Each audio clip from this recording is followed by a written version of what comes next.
Hello, and welcome back to the Dev Plays, the Crucible of Avarice campaign. Today we have a bit of a different lineup. Today we have a couple of other players in and out, so we'll be having one player come back who wasn't in the last episode, and we have one player who won't be in this episode. So we won't have Felix, we will have Cloak, but Cloak won't be here for a little while. And we do have another player, but we have yet to find out their name. So whilst they're just finishing rolling up their character and everything, I'll come back to the rest of you guys. So, per the bonus episode, pretty much what happens is Rakia, eventually some guards are informed about what happened. They rush to the bookstore to see you in this place with a wound in your shoulder from where the knife stabbed you. They go over and check you. They check you over and everything, and they basically are just like, ask what happened here. They were informed to come here due to being told that someone had been killed. They then see the message of blood on the on the wall. Eventually, after some more guards come, they take a picture of it for evidence. They take swabs of blood, and basically they pretty much cordon off the whole thing. They bring you to the infirmary. They do question you for a bit. Just sort of questions like, what happened. Obviously, you pretty much just give them your side of the story. And afterwards, you are allowed. The same thing happens to you, Fletcher. You are also questioned, and eventually you two are brought back together after you've sort of been like Raki has sort of been like stabbed with one of those stim packs. It's healed the wound up. The wound has been cleaned off, but your cherry dress, because you didn't. No, it's my special dress. Oh, well, in that case, your black dress now has a hole and it's stained with blood. Aww. Because I thought that you wore the cherry dress whilst you were going around during the Bounce Castle thing, but fair enough. Anyway, so eventually that's all done with. You guys spent just half an hour with them. After that, you're pretty much free to go, since you have about an hour left before you go to the captain's lunch. The captain's dinner. So where do the two of you want to go now? Well, I need to find Adrian to help fix my dress. Okay. Fletcher, do you go with Rakia? Yes. Fletcher's not leaving his allies alone anymore. Yeah, that's fair enough. We're both quite upset. You eventually get to the to the door, and you knock on it. Adrian, you hear a knock at your door.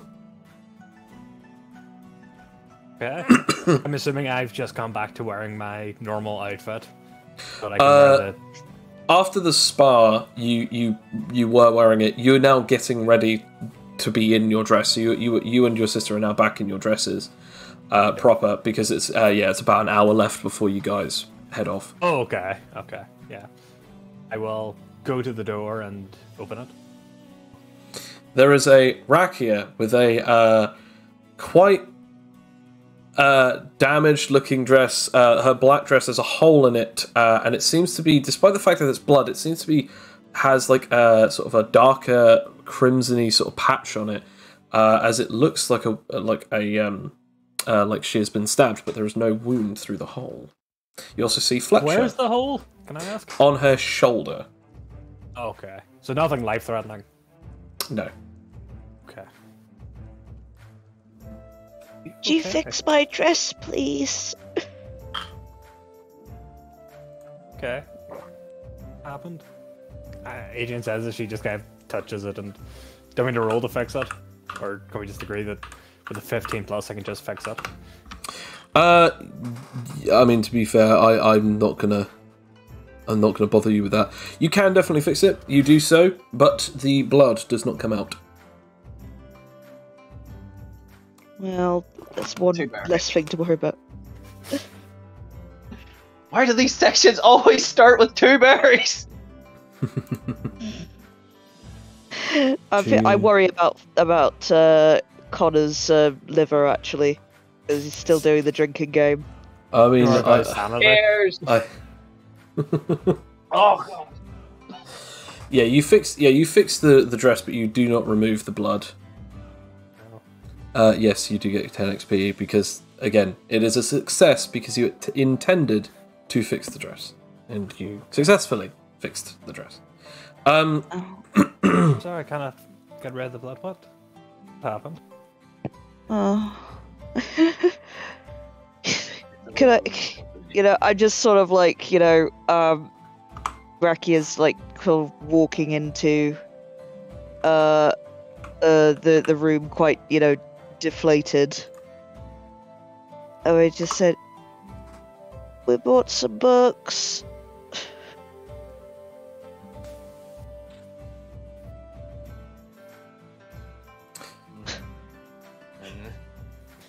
Just confusion. Adriana then comes to the door. Adrian, come on in. Sorry. Thanks. So they sit you down, and Adriana asks what happened. Do you tell them everything? Yeah, we tell them, everything, just like, and like, except for the bouncy house thing, because Raki is a little embarrassed about that, and it's like, we're not, we just sort of, got had a misunderstanding in the kids club, and that's by it. a person who was a bouncy castle, but you definitely weren't on it at any point. Yeah, we make a very point that we were not on the bouncy castle. In fact, we make it very suspicious by like how Raki says like, but we didn't go on the bouncy castle. Just to make that absolutely clear, we definitely both didn't. of you roll me deceit, and then I guess I will roll insight, and I guess Adrian will roll insight. Oh, this is great! Oh, this is another minus roll. This is awesome. Hey! Nah, baby, nah, 20. Bitch! Nothing. Oh. Just conceit. See, you're telling the story, but Adrian already knows the story just by looking at you. You know what the funny thing is somehow she believes you. Like somehow somehow Adriana is like, oh okay, and then it just snaps in your head. These guys went on a bouncy castle. It's just like Adrian looks at the ruffles in the hair and just like it's like Sherlock Holmes for a second. I think it's because like Adrian like knows Raki and Fletcher at this point, and they're like, yeah, these two definitely went on the bouncy castle. Yeah, I will not be lied to. These are two goofy motherfuckers. I tell you what, she looks at the hair and goes, yeah, bouncy castle. That's where the ruffled hair comes from, and the messed up clothes.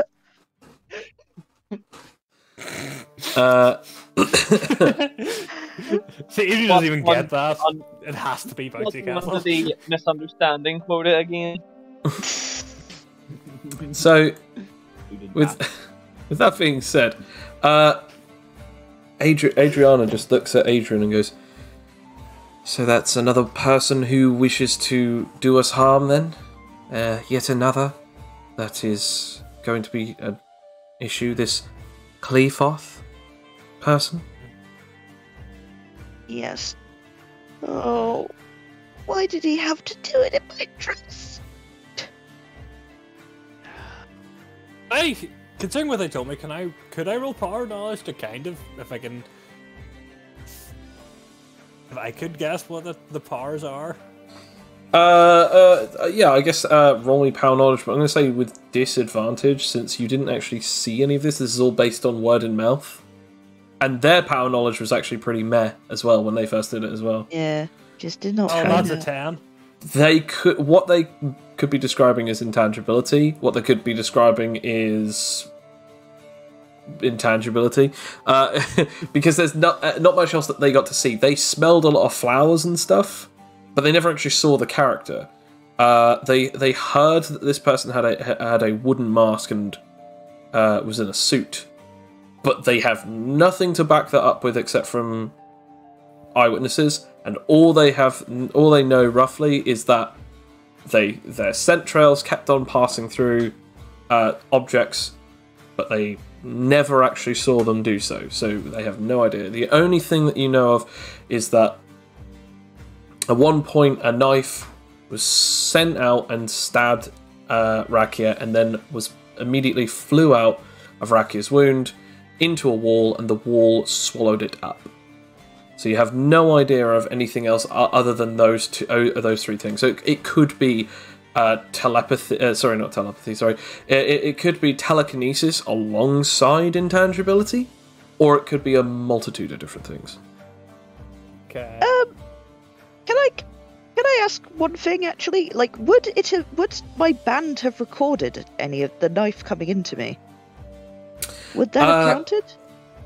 You can try to gain access to that if you would like. Yeah, I will try. Yeah. How will you go about doing so? I guess I could roll. Should I roll tech knowledge maybe? Like this thing or?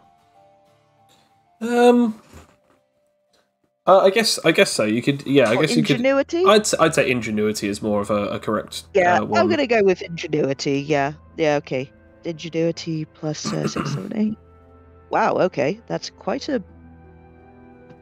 Yeah, that's quite a big modifier I've got. Wow, 2 berries. Sorry. You think, ooh, okay, this thing might record stuff, and then you're trying to think, what exactly could this be?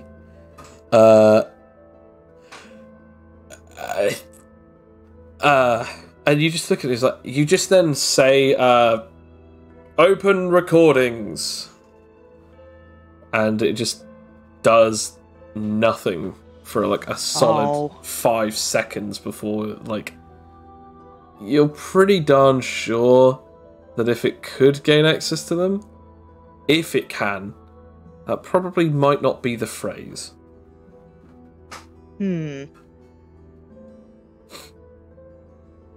Hey Joe, you're gonna have to get a fucking 2 berries emoticon now. Hang on a second. There we go. Oh. Okay. So I was just cracking open. Oh no! no, I'm kidding. Remember what we said. I'm not. It's fine. I'm not. Player don't. Oh god. So that kind of sucks. Is that you just? I guess like I'll try replay clip off. Replay. What? Sorry. The what's the guy's name? Clip off. Cleafoff. Cleafoff. Replay Cleafoff. It does nothing. Damn it.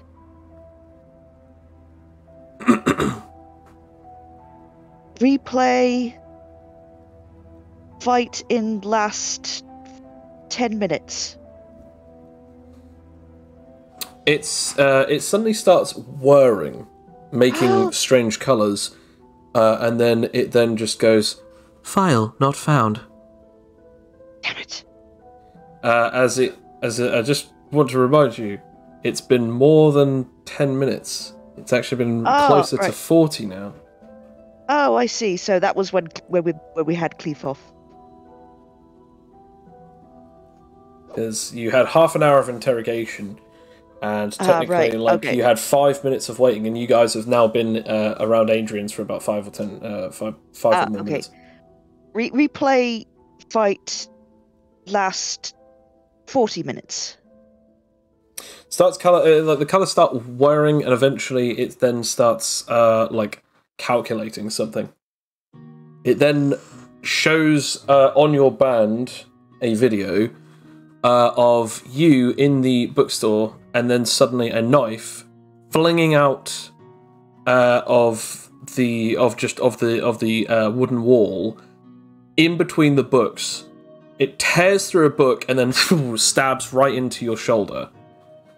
You then go to grab it, and as you do so, your arm starts violently moving as blood starts spraying out of your wound, and then eventually he flings out of your hand into the wall, and then it then starts getting swallowed up slowly until the wall is perfectly back to normal, and you are left there clutching your shoulder.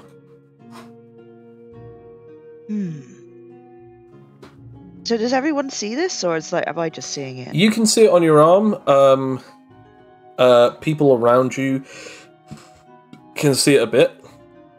Okay, I'm just gonna come into the group. It's like, everyone, I can replay it.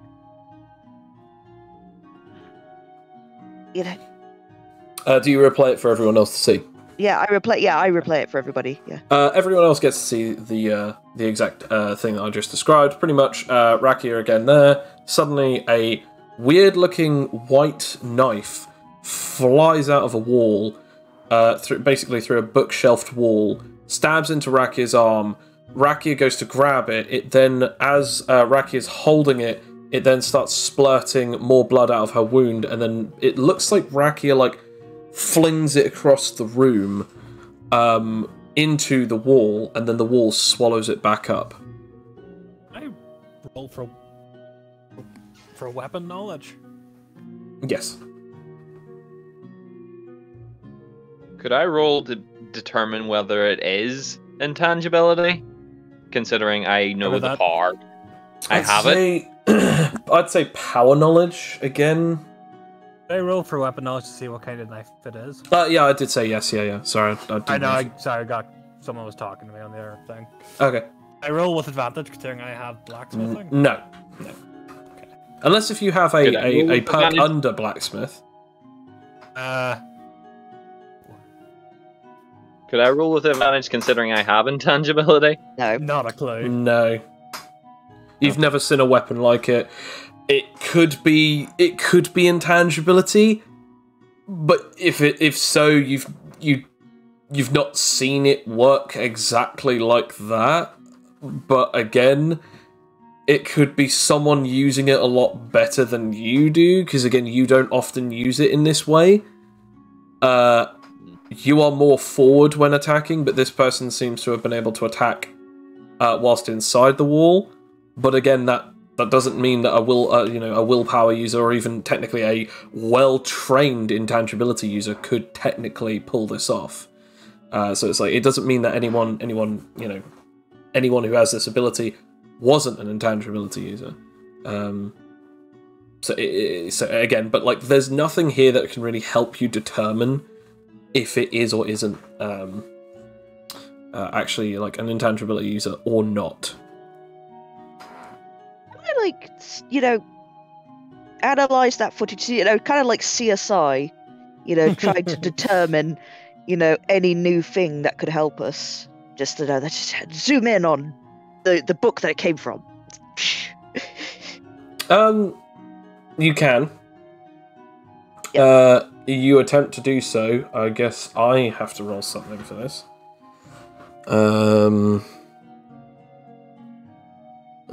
I guess it would be a D20 plus. I think it's D20 plus 10 for this. Despite the fact that it is able to zoom and enhance pretty darn well, it kind of, the only thing that you can see is that when it's fired out from it, when it tears through a book, there does seem to be a hole in the wall, and then after it stabs into Rakia, the hole seems to close up perfectly. But again, all the frames, it's so quick that you're not quite sure if the hole was made from the knife being thrown through it, or if it just so happened to have been made so that the knife could go through it, or if the wall was making itself open to throw it out through it. You're not too sure how. It's a mystery. And can I, I guess you done with the knife. I've already but now it's got up and close to me. Before I tried to analyze what the hell that knife thing was. And so would I be able to roll power knowledge and weapon knowledge as well, or? You can I'd say you have to choose one. I'm gonna go with. Actually, no. I'm gonna say you have to choose power knowledge because. Actually, no. You already you already attempted those prior. You couldn't figure out what they were prior, so no, nothing would have changed. Damn it! No further data has been able to help you narrow down any further information since you last rolled. This is ruining my holiday. So on top of this, we have someone who wants to frame you and potentially kill any of us, and they have abilities that none of us actually can figure out. Even after looking at this, I have no clue what this person has. They could have intangibility, or a multitude of other abilities and effects that can help them do that. Spatial is one of them, if it even is spatial. That knife, though, did look very strange. Not seen anything like it before. Then again, it wasn't in frame for very long, either.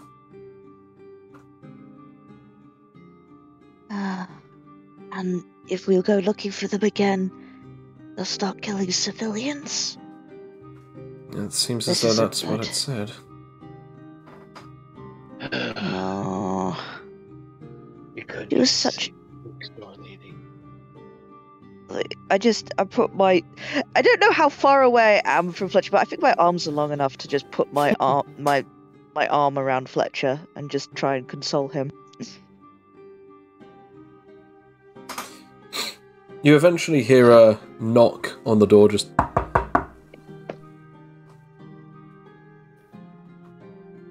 Adrian will get up.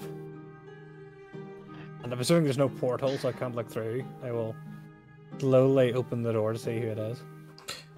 You see one person in uniform, as you then just hear someone just say, "Can we come in?"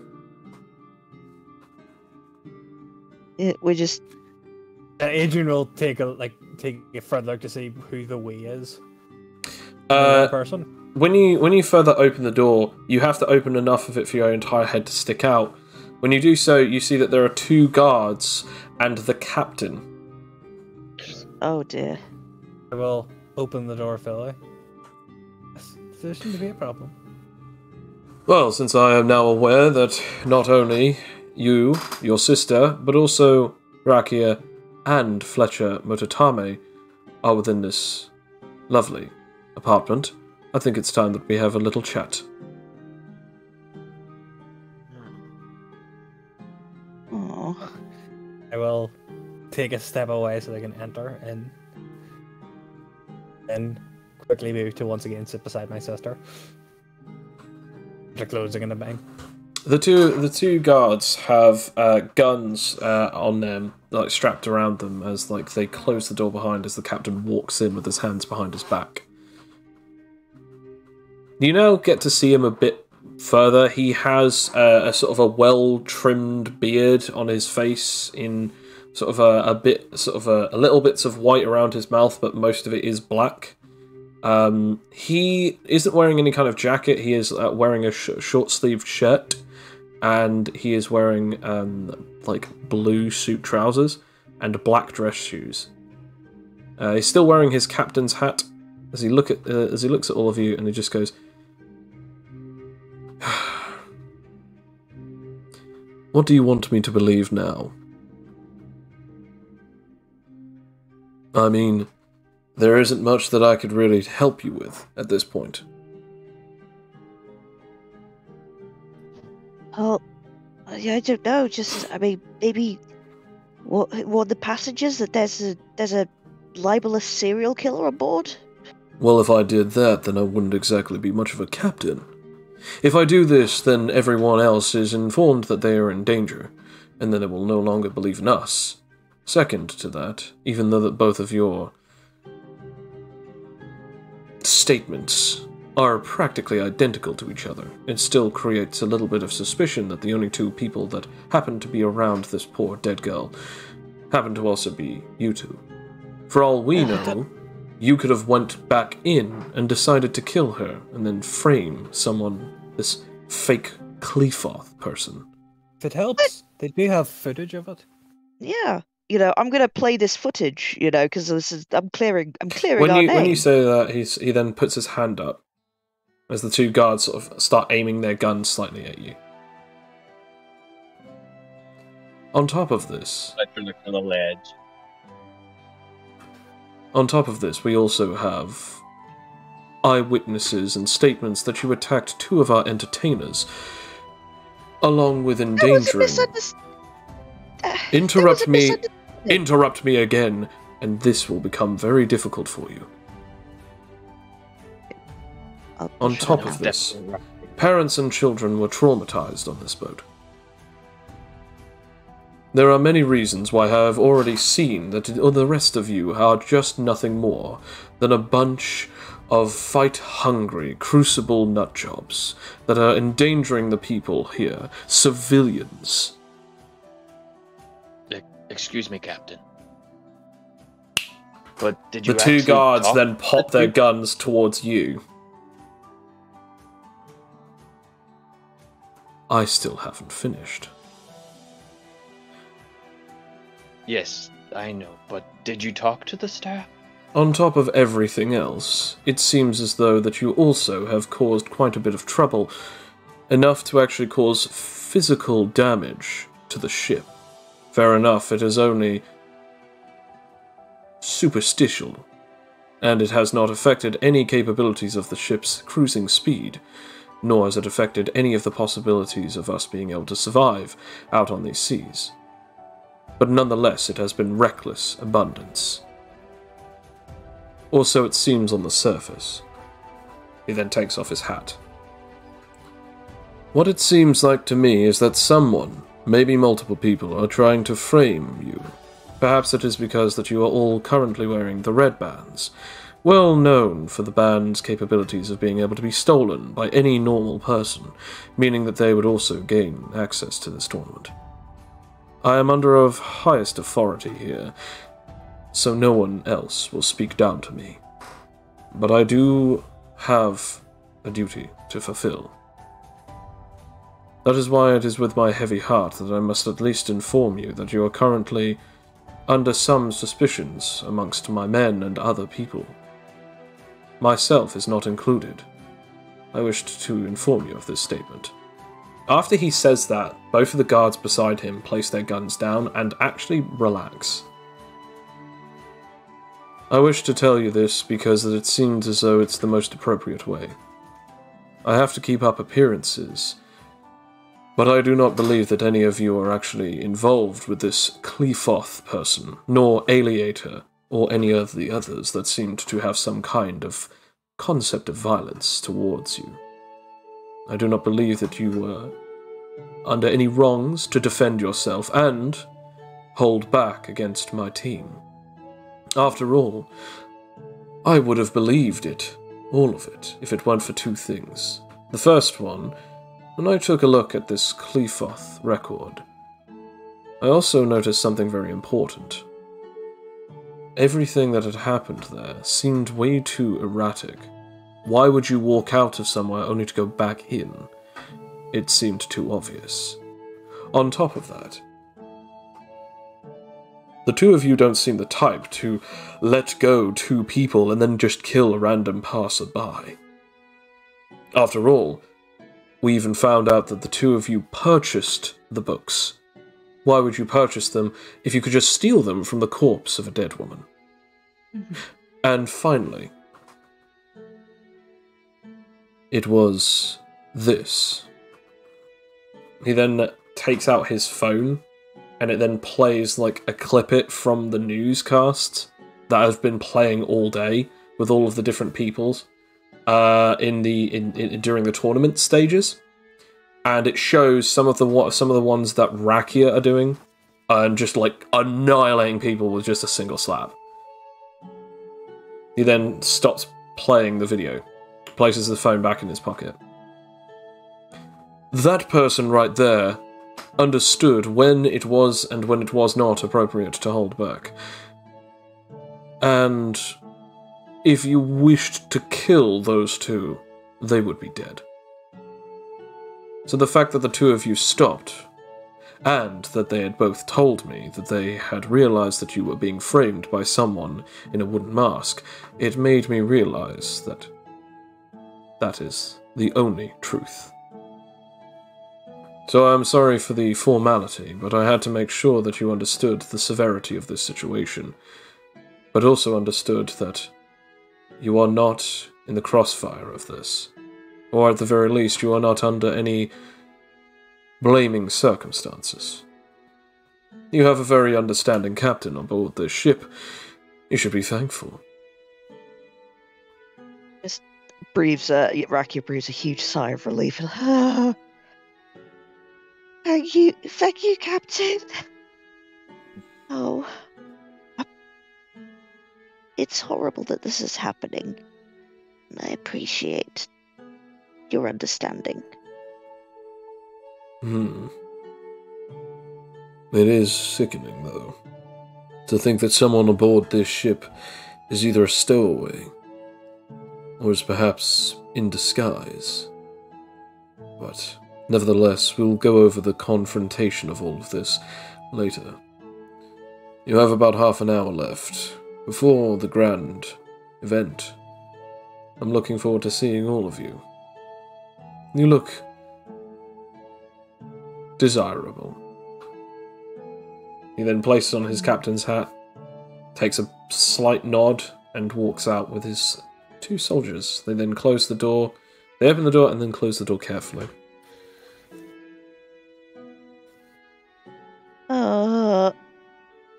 Yeah, just like,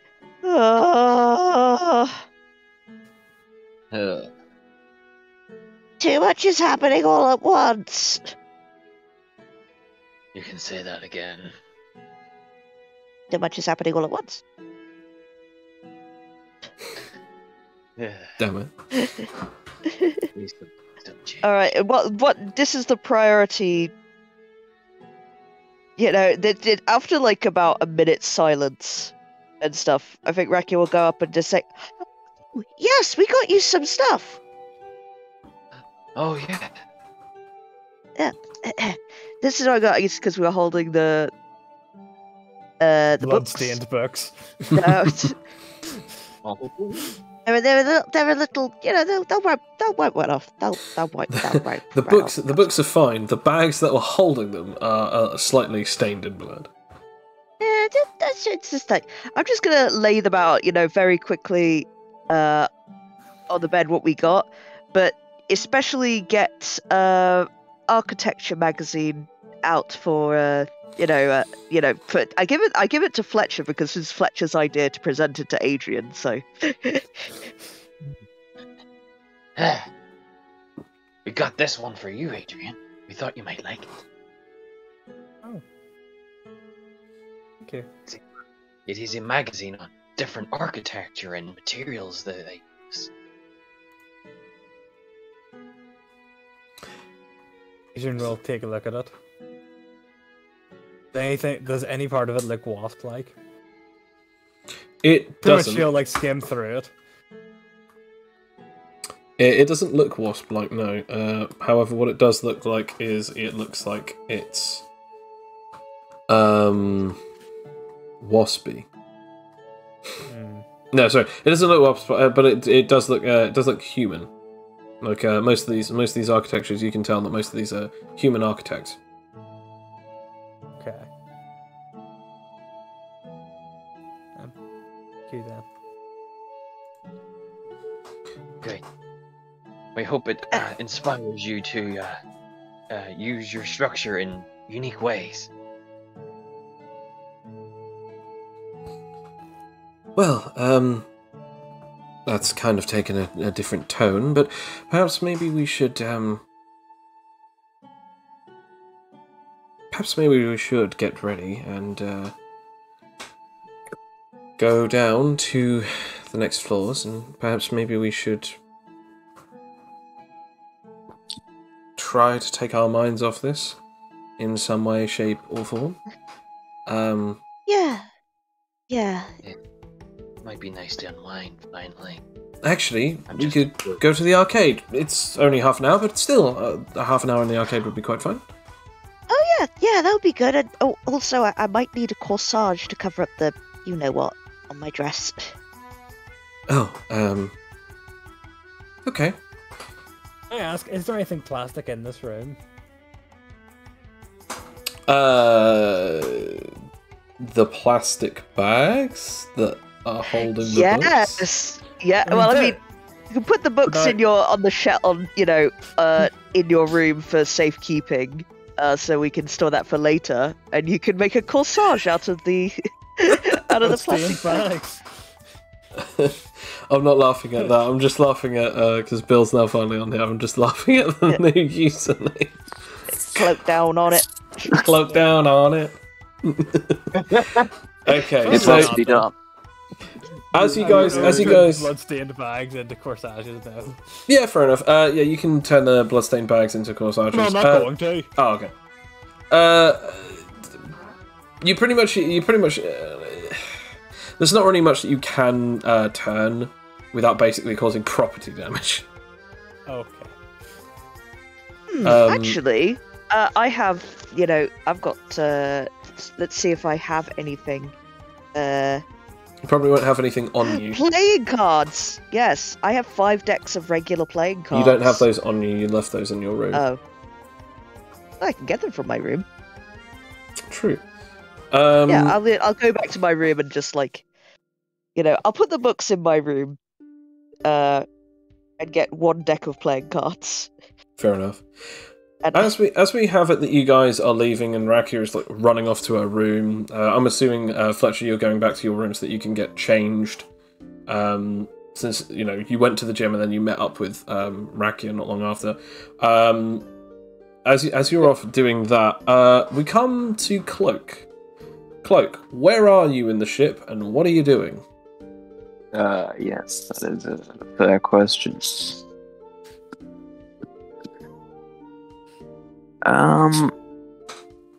What is the time? You have about an hour. Well, you now have about half an hour left before you have to go to the captain's dinner. So it's basically 5:30 in the afternoon. Okay. I mean, Cloak's probably just been kind of working out in the gym with his very inconspicuous powers. Figure out what he's doing. So he's probably. Have you been using Wrath of Man during this? Yeah. Okay, I'm going to ask you to roll me either a willpower or an intimidation. If you roll intimidation, it can be with an advantage, but if it's willpower, it's just normal. Okay. I guess I'll roll willpower. It would be funnier to roll intimidation, but... I mean, it's pretty much for the same thing, it's just that you get an advantage on intimidation roll. I knew this would happen. So I'll just pop that. I'll pop it on. Natural 1. So everyone's watching you as you're sort of punching these things. By the way, this roll was not for whether or not your ability works. This roll is to whether or not anyone actually sees you as an intimidating force. They're just here seeing you just slapping speed bags and kicking and striking punching bags, and they're just watching you do it. That's it. They've watched you for the last however long that you've been here for. Have you been here for the whole 8 to 9 hours? Yeah, I mean he went for a lunch break, but yeah. Your clothes are dripping with sweat at this point. As you finish up and sort of go back into your idle stance. As you sort of check the time and you realise, okay, I've only got half an hour before I have to go be at the captain's dinner. Well, I guess I should go wander off back to my cabin and get changed into my sort of smart casual cloak. What does your smart casual cloak look like? It's pretty much the same. It's just like it's a slightly nicer fabric. It's kind of a grayish tint rather than black. Okay. And he's got kind of like checkered patterns on it as well.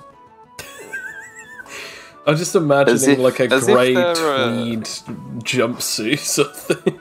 Like ninja suit. Kind of, yeah, like on the top it looks like there should be buttons there, but there aren't. It's like a dress shirt, but it's still in the form of like these kind of robes. Do you still have your like cloak and cowl on? Yeah. Okay. Do you take any weapons or any items with you? Yeah, I will take them because why not? Yeah, I'll probably just take the two sort of kunai. Okay, I'm gonna ask you to roll me stealth to try and see if you can conceal them. Okay.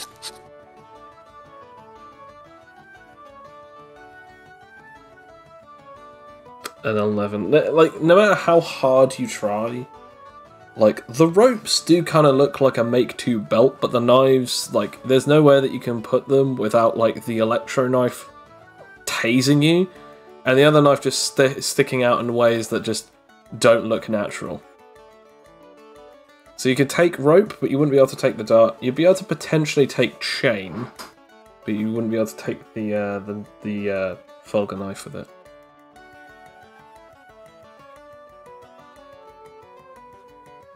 Or at the very least, you'd be able to take them, but people would see them. I mean, is that an issue? We're trusted here, right? I mean, the captain did say to you, like, during your conversation, like, you will be trusted, but you still cannot break any of the rules that have been expected of you.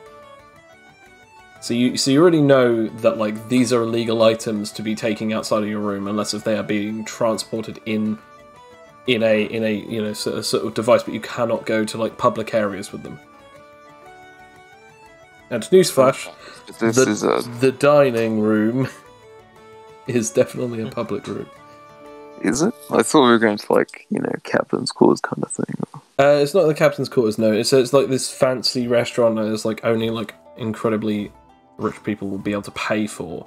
But there's like a special dinner where the captain is going to it tonight, and he has invited you and your party. Fair enough, I guess. Cool. I don't know, you never know when you'll need some rope and chains, so... Fair enough. It looks like a very strange fashion accessory. Oh, he's just a goth. He's fine. We understand. No, I've had horse belts. So you basically have a rope and a chain belt as you like disconnect the knives from each of them, sort of placing them somewhere. You head out. And you basically like you've only got a couple more minutes left before you have to get there, so you just head off there anyway. So you guys, you have gone out and gone to the arcade. You've sort of had your time there. A few coins were spent. A few got back. I'll just say that like I'll probably take about like 4 or 5 stars away from everyone if you have any. Let me just see what I got 5. here. Yeah, so roughly 4 or 5. About like, how much should I take off? 4 or 5? I'm gonna say 5 if you have stars. I'm gonna go for 5. I have stars, so I've got to take it on 5. 547. I mean, I only have points. Oh no, you won't. No. So if you don't have to take away points then. Okay. Yeah, I'm removing 5 from my. Also, my point plus. With a deck of cards, did you want thingy to use their power to use her power to create like a a fun thing. So corsage. it's like a sash that goes around you using some of the cards, and then the others are like sort of almost in like an origami piece that goes around the shoulder where the bloodstain is, so you can't see it now. So you got like this. Pretty much what I do. What I do is the kind of cards go, instead of actually being attached, it goes like the dress melds with the cards to make. Because and the flower looks like. You see, like, all the main parts of the card. It's also like the back of the card's like the edge bits. Sadly, you can't fuse them together properly due to you not having precise separation. Yeah. I do as best I can. You can attach the cards to each other. You won't be able to attach them to the dress. They can be obviously on the dress, but they won't be attached. That's okay, as long as it covers it up and looks pretty. Oh, definitely. Yeah. And that's like one pack gone, or yep, one whole pack gone. Yeah, sweet. Does anyone try to bring anything with them? Any items or any weapons? I ask, would I know if I'd be allowed to bring my ceremonial sword? You would know that you would not be allowed to. Okay. But you can attempt to try sneaking it in. I mean, the sword is almost as big as you are, since you are quite short. Can I ask, would I know the direction my room is in relation to where we're going? Yes. Okay, I will put my sword closest to that location, so that if worst case scenario, I can structure it either above or below. It will like fall. So in relation, it's on the other side of the entire ship. Within 100 meters. Technically, yes. Okay. But obviously, to do so, you'd have to break apart a certain amount of the ship to do so, meaning that you'd practically destroy the ship. Yeah, I would say I could not. I make it very rubbery and watery for a brief moment.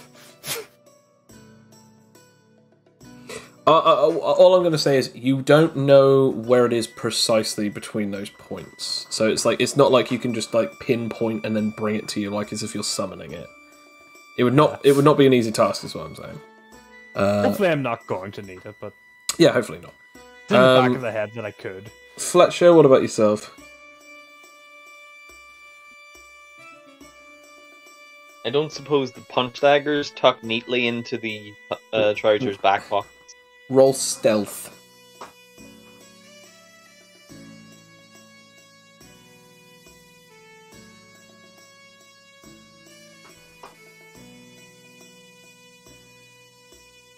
No. As a matter of fact, they actually tear through your back pockets. You now have holes in your back pockets.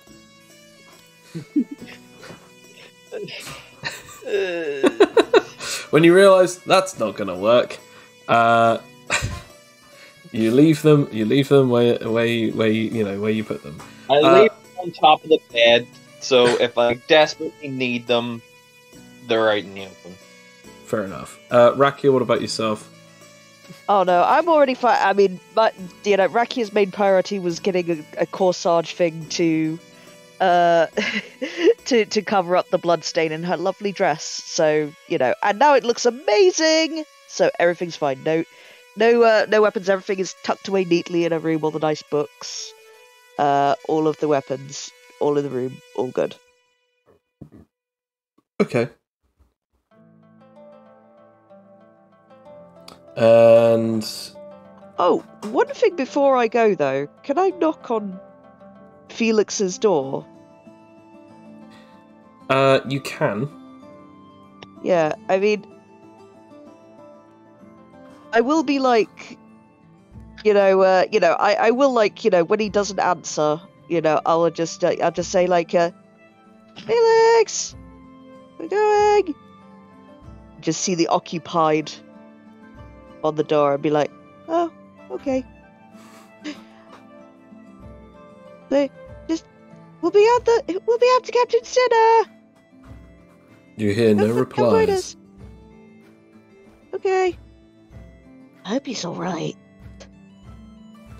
Eventually come down to the large opening. There's like these huge silk curtains alongside each side of the double doorway that is, it's all made out of glass. You walk in and it's this massive dining area. In front is like this little sort of like plinth, and a sort of a waiter is just standing there, just looking at this book as the lot of you walk in. Cloak, you are already sort of like standing there waiting, so the others then catch up with you as they all see you. As Adriana actually goes, "Wait, is that Cloak?" Oh shit. Why are you not swearing in front of my sister, Fletcher? Oh, sorry. Really? She just looks like, really? I just saw you almost eviscerate a guy in front of me about like 2 weeks ago. Like, I think I can handle myself. Adrian just looks abashed. You didn't think she didn't think she was that loud when she said that. Oh. And it's just like Rakia's sort of giggling a little bit at this. Just oh, they're so adorable. She walks up to Cloak and just like pats Cloak on the shoulder, and just sort of tries to turn around. "Hey, Cloak, it's us." Yeah, I see that. So you actually dressed up for the occasion. These are just my non-working out clothes. Oh, okay. Well, it's good that you're here then. So what are you waiting for? I thought we were going in.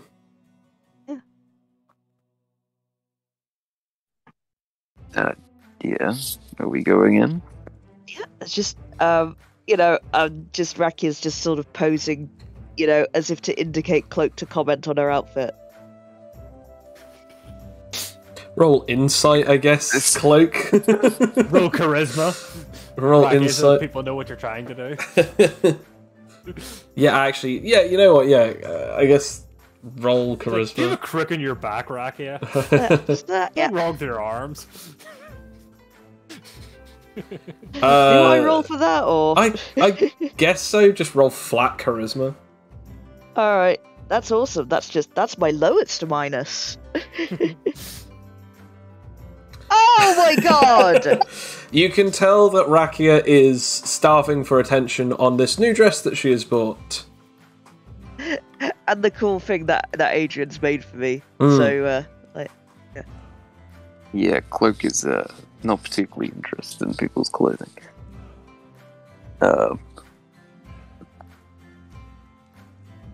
Yeah. That's all you get. Yeah. Validation rejected.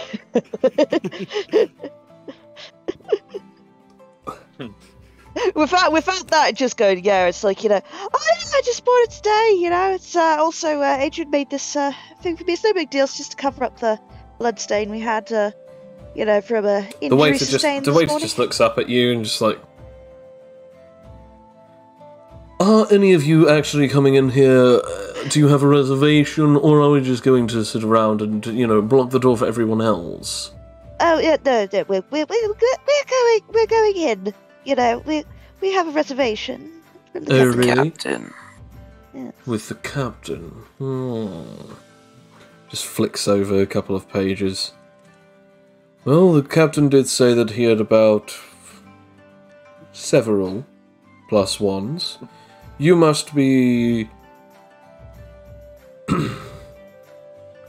Talos, Adrian B. Crawford, Adriana Z. Crawford, Rakia, Fletcher Motatame, Felix Fatigue, and... Oh, What? Our friend isn't here yet. I knocked on his door. Maybe he's not feeling well. Right, well, that will be one scratched off of the list. Is there a Charlotte Jadiris with you? No. Is she not here yet? That's a shame.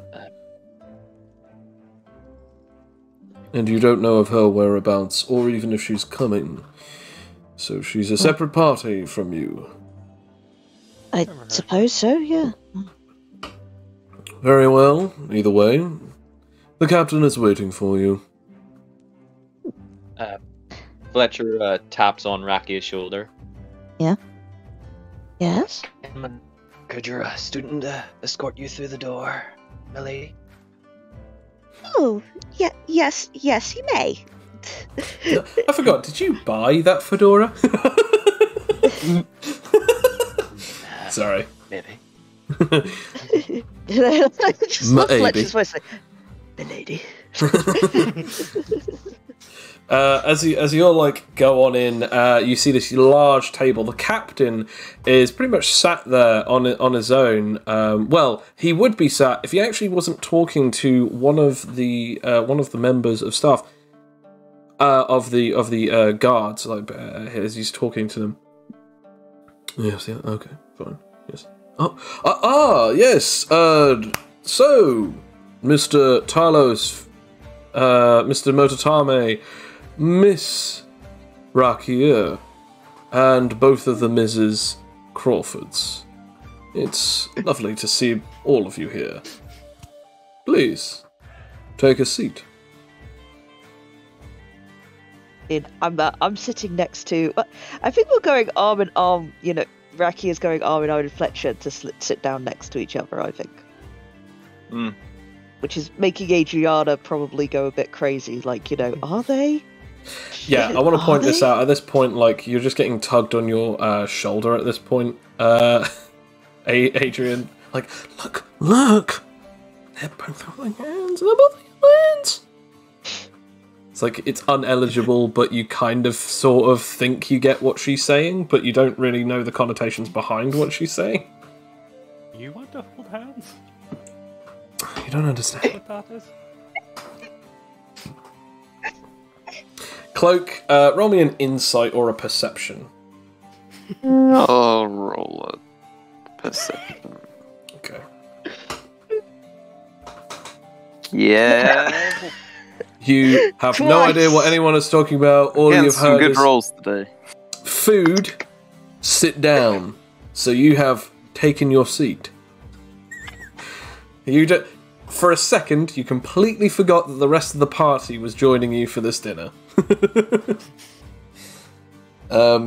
As everyone then sits down, it goes around the table. You've got the captain, who's basically kind of got a couple of gaps between him and everyone else. He's sort of the equivalent of at the head of this round table. You've got from left to right, it goes... I guess from his left to right, so we'll go from his left. Can I be one of the closest ones to the captain? I was actually going to say, so from left to right, so from going clockwise, from his left, it goes...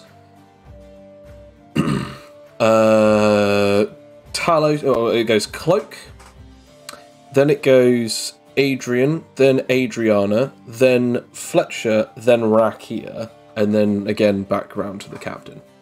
There are 2 seats either side of him that are currently unfilled.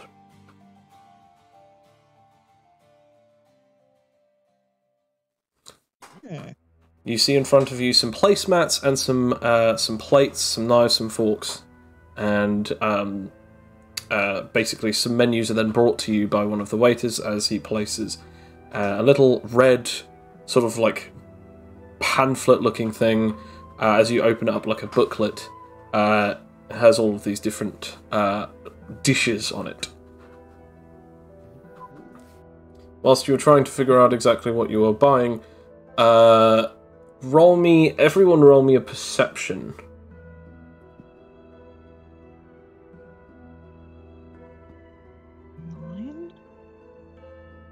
Yay, 15. Can I roll willpower for this, or is it? What, for instinct? Yeah. You can. Adrian on fire! Do you know what it is?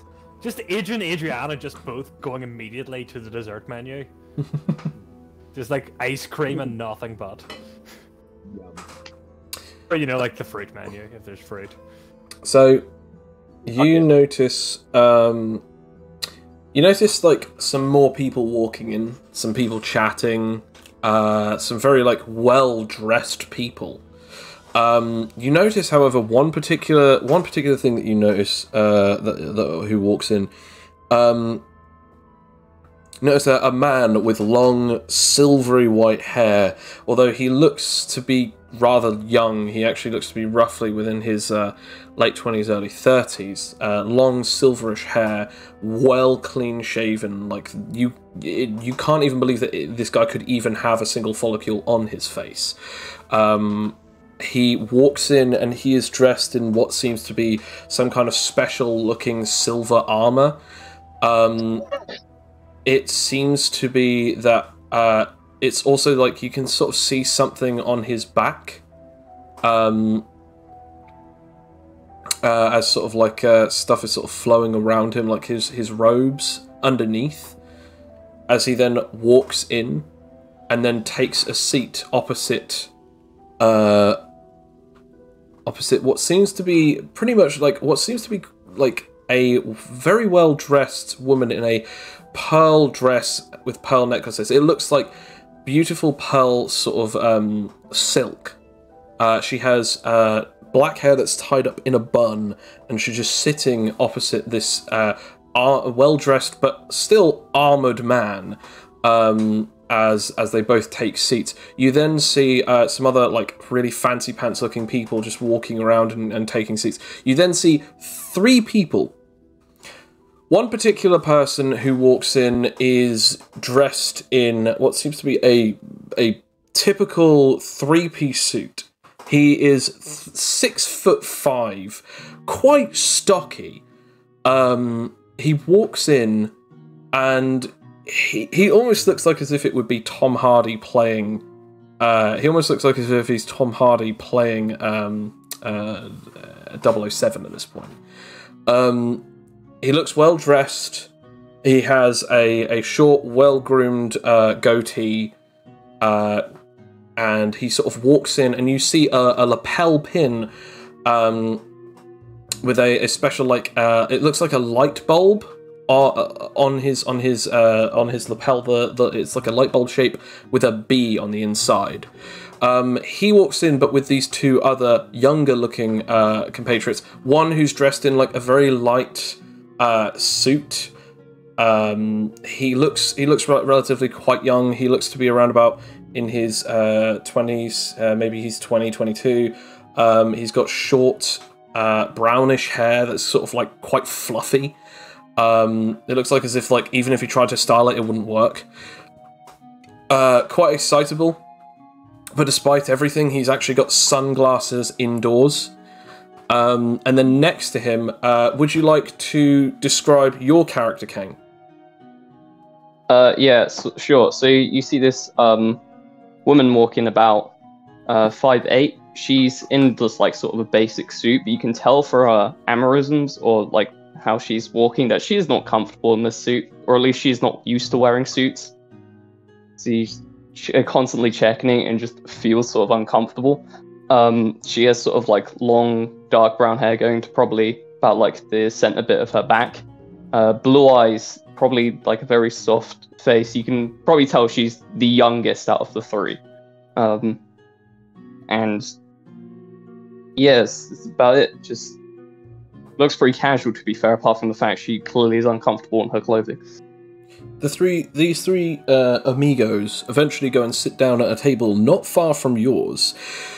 As they sit down, you then see the captain shift his eyes as he looks over at those 3, and then looks over at the other 2, with the man in the armor and the woman in the dress. He looks at these 2 specific tables that are either side of yours.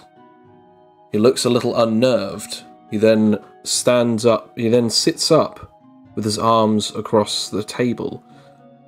He looks a little more concerned than he was before. So, I best make sure that I've ordered something then, anyway. As he takes a look and opens up the menu.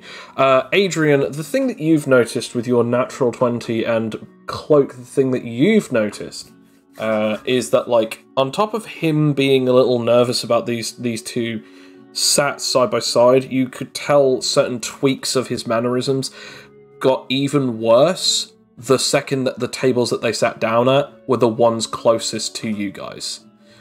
But Cloak, you've noticed something even more, like, odd. The man in the armor, he's packing a large amount of power. Like, he almost feels like as if he is a radiating beacon of power and energy. You're not quite sure, but it feels somewhat similar to a mixture between both Adrian's power and Felix's. Despite all of this, he seems to be bulked even further, an even greater deal of power and strength. You're not quite sure what it is, but you feel that perhaps he is a willpower user on top of whatever other abilities he might possess. As well as that, you can sense that the three people that have just sat next to you on the other side, they are actually behind you, as they are behind your table, as they are to the captain's left. These three people all possess a certain amount of grand power as well. It makes you unnerved and uneasy, as you are almost entirely surrounded by grand capability and strength. These people are monsters.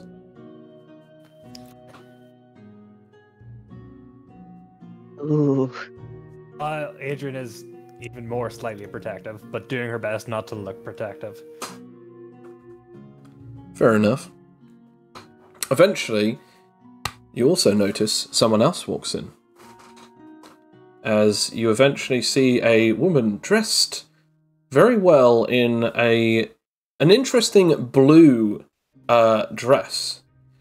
She eventually walks in and greets the captain. The captain then stands up and greets her, hugging her and then allowing her to sit down before he does. You then recognize this woman as the sorceress champion. Ooh. Ooh. Romance is in the air. I wasn't thinking that. It was more just sort of like, oh, she's famous. As she sits down in front of you, she then says, "And there is my favourite bunch of barely functioning contestants. How are you all doing?" Not Lex bad. is looking around. Not too bad. Yeah. I'll have you know we're quite well functioning these days. We're just on holiday. I heard that you attacked the bouncy castle. Ooh, blimey. The bouncy castle, excuse me, but the bouncy castle attacked us first, okay? Don't get it twisted. Wait, there's a castle on board. Everyone just look. Like the other two, like just the two staff members, just look over at him. The captain looks over at him, and even she sort of like darts her eyes at him because she's sat next to you now. By the way, so you're now she's now in between you and the captain. Do you know what a bouncy castle is? That's kind of strange. But castles were typically made of tougher materials than rubber. Oh, this was a tough material, I can tell you. He had, especially, tough rubber physiology. There was no way that I could ever break through it, which was just as well, really, because I was holding back, and, I didn't want to hurt a bouncy castle. All the children would be very upset. So, Captain, are we going to start ordering food, or are we just going to talk about someone's interesting body? So you already know what you want to eat? I've had a look at the menu prior to this. Efficient. What about yourselves? I'm not going to come up with an entire menu, so basically just I assume pick something roughly close to what kind of things that your characters would want to eat. Well, I'm definitely. You know what? I'm just going to pick the thing that I had last night. Okay, everybody. This is the tasty meal that I had from an undisclosed location. It is a Spanish mixed grill, which is like spicy chicken, spicy prawns, and a great big chorizo sausage. Fair enough. Nowadays. They don't call it bloody hell. They don't call it Spanish. They don't call it Spanish, but fair enough. They do make some kind of mixed spiced meat. Oh, let's call it the Glandrine Grill. They call it a something grill. They call it a spice rack grill. Yeah. Cloak, what about yourself? Do they have any? I don't know. What do people in this kind of area eat typically? I mean, you're not entirely sure because you haven't been here long. I'll have whatever the waiter recommends. The waiter starts looking at you and he starts recommending this dish that includes chicken, and rice. He sort of explains it. It's basically a curry, but it also he goes, but we also implement a few other different types of spices from all across the world. We also add. He goes, we also add shrimp to it to increase the flavour. And to you, you don't know if this is correct or not. You don't know if this is the fanciest thing or if he's just lying to you. You don't really know, unless if you potentially insight him. But it sounds okay. Well, okay. I was kind of looking for something to do with seafood, but that is fine if it has shrimp in it. Oh, if you're looking for seafood, I could recommend something else. Okay, is there any strange shellfish or something that you've got around here? Well, we don't exactly have necessarily a very interesting shellfish. We obviously have the odd clams, crabs, lobsters, oysters, shrimp, and prawns, but we do have an interesting type of fish, the blade fish. Okay, well, fine, I'll have whatever that is. Very well. We will bring you the blade fish fillet.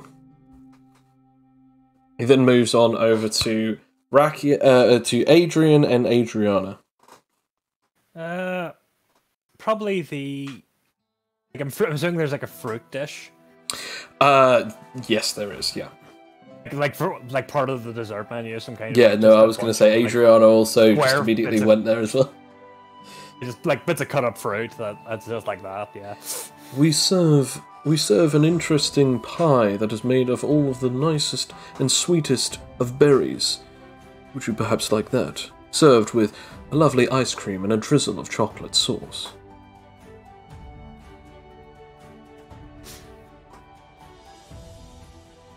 I suppose it is. We are relaxing. We are taking it easy. As we can indulge once in a while. I'll have the same, Adriana says. Fletcher, what will you have?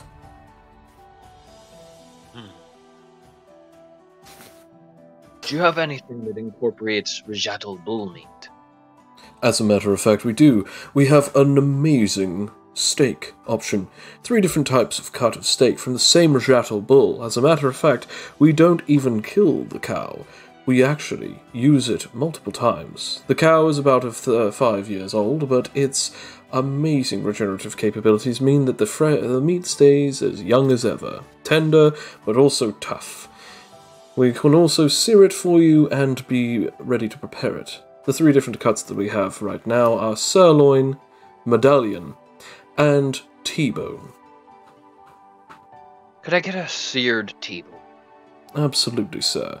Will that be rare, medium, well done, or extra well done? Medium rare, please. Well done. Excellent choice, sir. They jot down everyone's orders, including Rakia's. The captain orders pretty much a similar sort of thing to Fletcher, again, a steak. And then he comes round to the Sorcerer's Champion. Miss Jadaris, what will it be? Oh, well, I was thinking about some different things, but I guess I could go for... that curry. Excellent choice. Jots it down, and he walks off. What would your drinks be before he then finishes up? Captain asks for just a pitcher of water and basically to come back if anyone needs anything else. Unless if anyone wishes to order anything specific. I will order something. I will order a nice, a pink lady's cocktail. One of those really sort of, one of those really elaborate sort of cocktails that like has umbrellas in it and stuff. Fair enough. Okay, so Rakia wants a pink lady's cocktail. Fletcher. Can I get a diet generic cola? Yep. Adrian and Adriana. Whatever Adriana would have, I'll take. I've seen this strawberry daiquiri? A daiquiri? Yes, I'll have one of those. That sounds sweet. Shall have the same. Very well, 2 strawberry daiquiris. And yourself, as he then points the pen over to the cloaked man on the table. Well, just a small glass of your finest sake. Excellent. Thanks to us going back and forth, we do keep some on hold, so thanks to that, we won't let it waste. I will definitely get you a lovely, small cup to pour yourself some more. And yourselves? Actually, I wouldn't mind it being a bottle. I'll share it with this guy. Very well. I'll get 2 cups and a bottle of sake. And for yourself, Captain? Make it an ale. So, here we are. Having dinner together. Seemed so far away, all over about, 24 hours ago? Maybe more.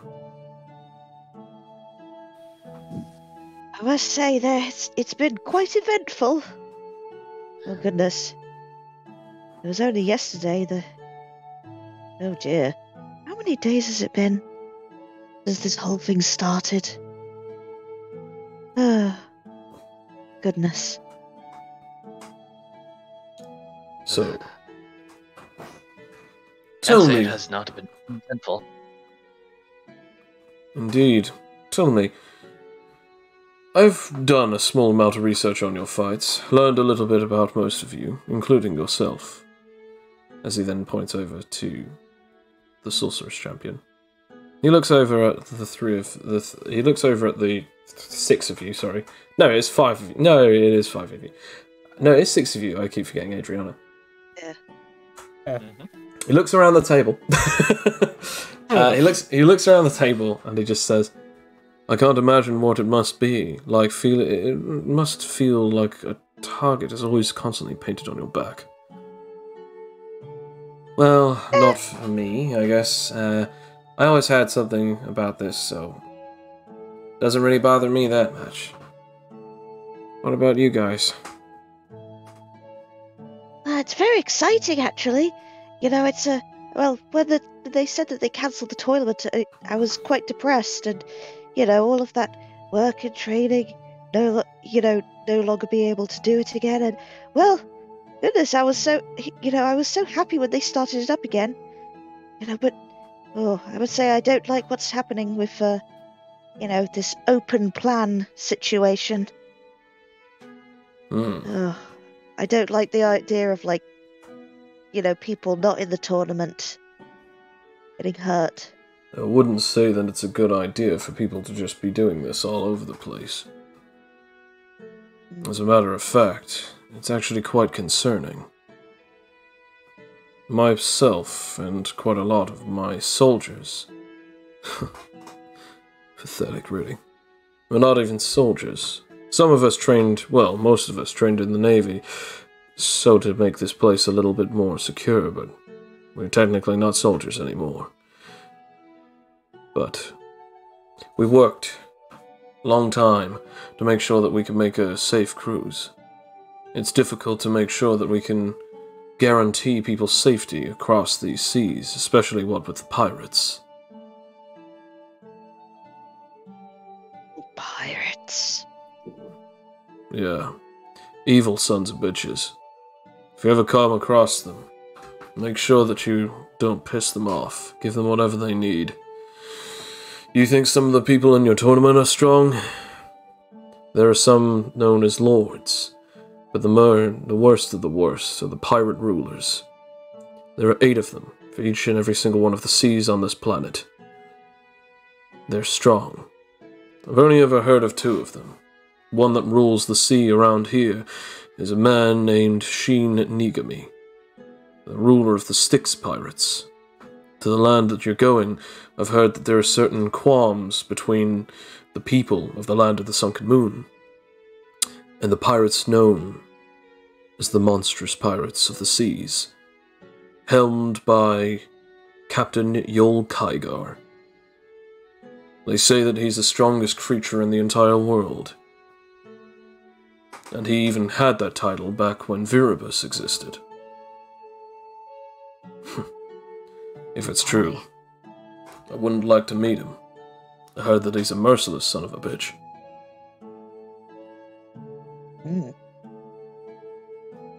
So, why are you going to the land of the Sunken Moon? I'm glad you asked. Well, you see, the thing is, I really felt bad about missing out on the creature battles. So, we thought this would be a time to kind of still do the creature battles. So we're going to fight a horrible beast there that's very scary in the land of the Sunken Moon. Also soak up some of the culture. And, and just like learn some more stuff about ourselves. And then after we defeat the monster, we'll go to another place that has a big monster. And then another place with a big monster. We'll rack up the points, get some cool stories, and then, maybe, win the whole thing. That's my plan. Everyone roll perception.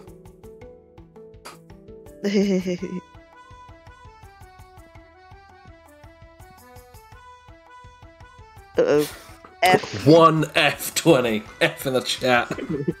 That's 7. That's 7. Natural 20. There's where the natural 20 went. You took it from me, Alex. Sorry. I was also going to say, Kane, also roll perception. Yes. Okie dokie. No.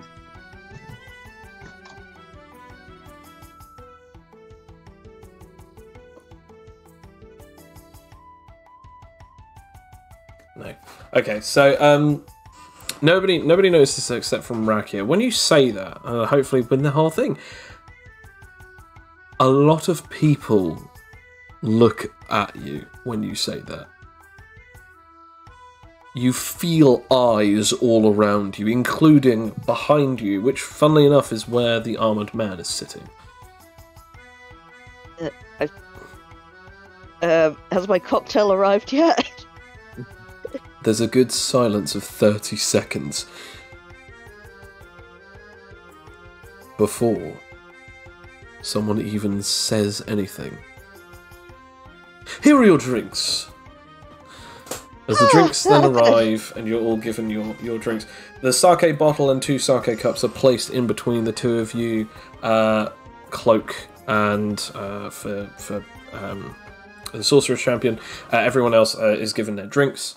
If you wish to take a drink, everyone roll me metabolism. Oh boy! And get absolutely smashed. And Gonna get crunked, yo! Kane, does your character also order a drink? Wow! My character's probably not drinking anything alcoholic, no. Okay, fair enough. This is a tasty soda. Yes! I love you, man. Yes! Okay, let's see. no. For, Toasty soda pop. Is it good sake? let's. Good lord. Let's see. Why is it always me? Blimey. Okay. Adriana is fine. However, Adrian, Fletcher, and Rakia. Well, no, Adrian and Fletcher. You guys are like already feeling the buzz from this. You're like, wow, this feels weird. Like you don't feel distorted or anything like that, but you just feel a dose happier. Sort of inspired a bit. Rakia, this thing is hitting your head a lot harder than you thought. Like, you're drinking this, and you're starting to feel interesting. And what I mean by that is, it's not a horrible feeling, but you kind of feel like you can take on the world right now. I mean, I'm not sure, but I'm pretty sure this drink has made me immortal.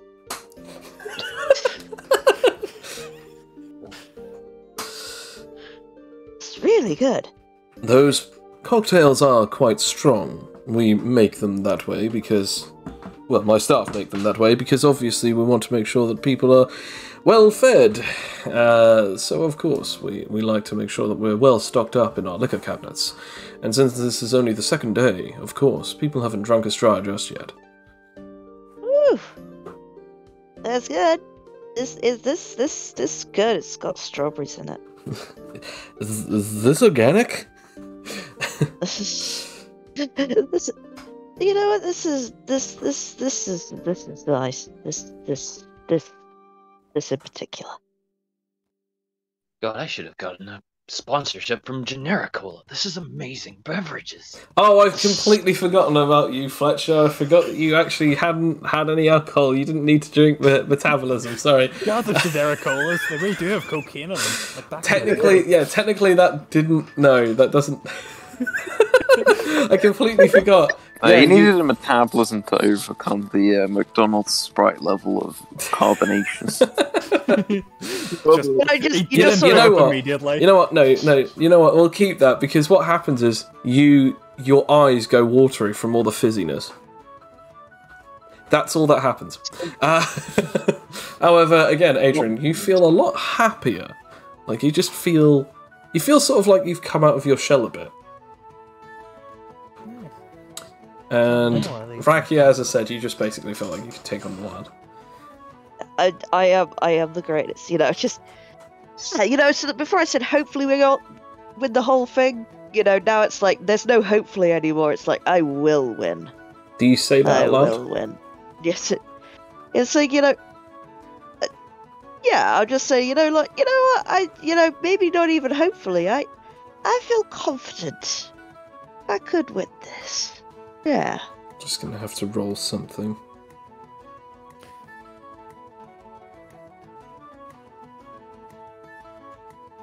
Okay. After a while, the captain begins talking about a few different things, saying like how he first became a captain in the first place. He joined the Navy of Avarice City when he was 18, 19. He eventually rose through the ranks, and during the Great War, he eventually took over his previous captain's place during a raid that happened upon his ship a few years later on, and eventually he just became a captain. After the war ended, he didn't want to be in that business anymore, and so a lot of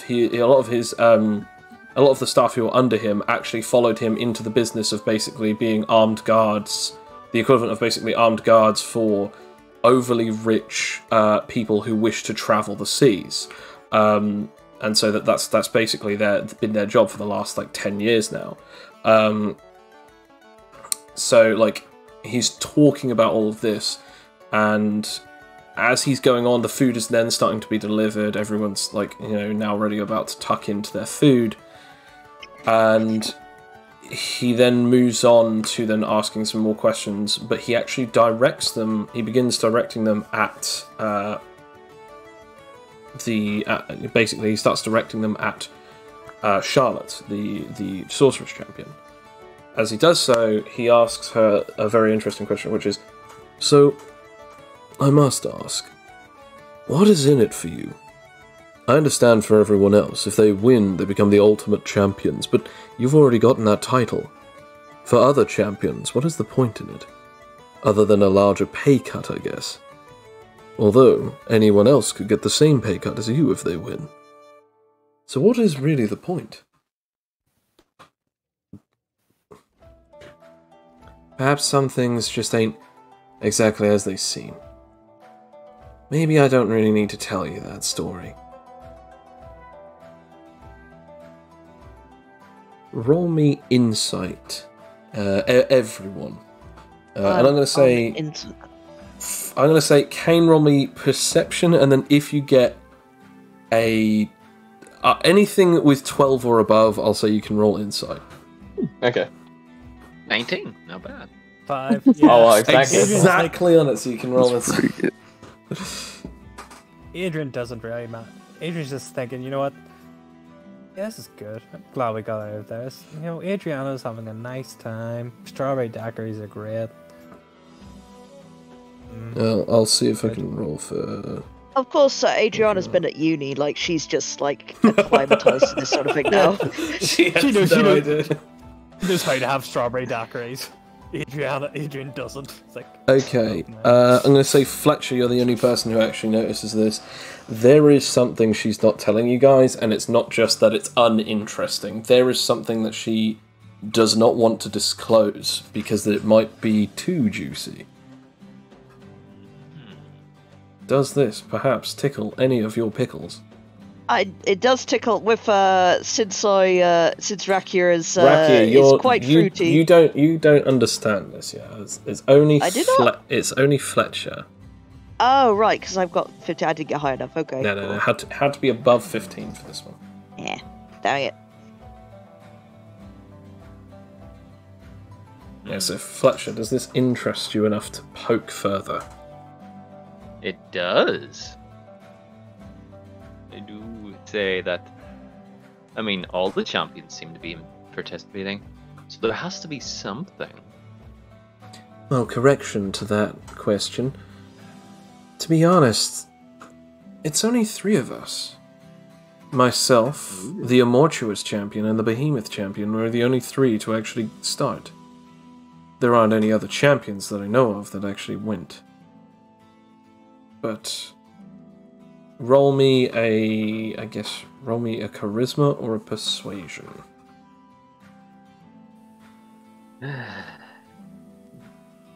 Let's see if I can pull another godlike charisma roll. Yeah. Okay! Yes. There has to be something in it. You can't just... Unless it's you want to get the championship again, but then what's the point? You're already the champion. There has to be something with Maximilian. I want to point out, Bill, you're the only person... Actually, no, Bill and Adrian, you're the only person who can roll this... Actually, no, Bill, Adrian, and Kane, you can roll perception now. Okay. Or, Bill, you can roll instinct. Yeah, alright. I'm rolling crap, I'm rolling... Oh my god! Oh, wow. Damn. Come on! Let's Yes! get down there! Yes! Okay, so... Yeah. Kane, you could have sworn that you suddenly heard a clinking, like a weird noise, like of the armor. You both not only heard it, but you can see this guy moving and looking over at your direction the second that he states Maximilian's name.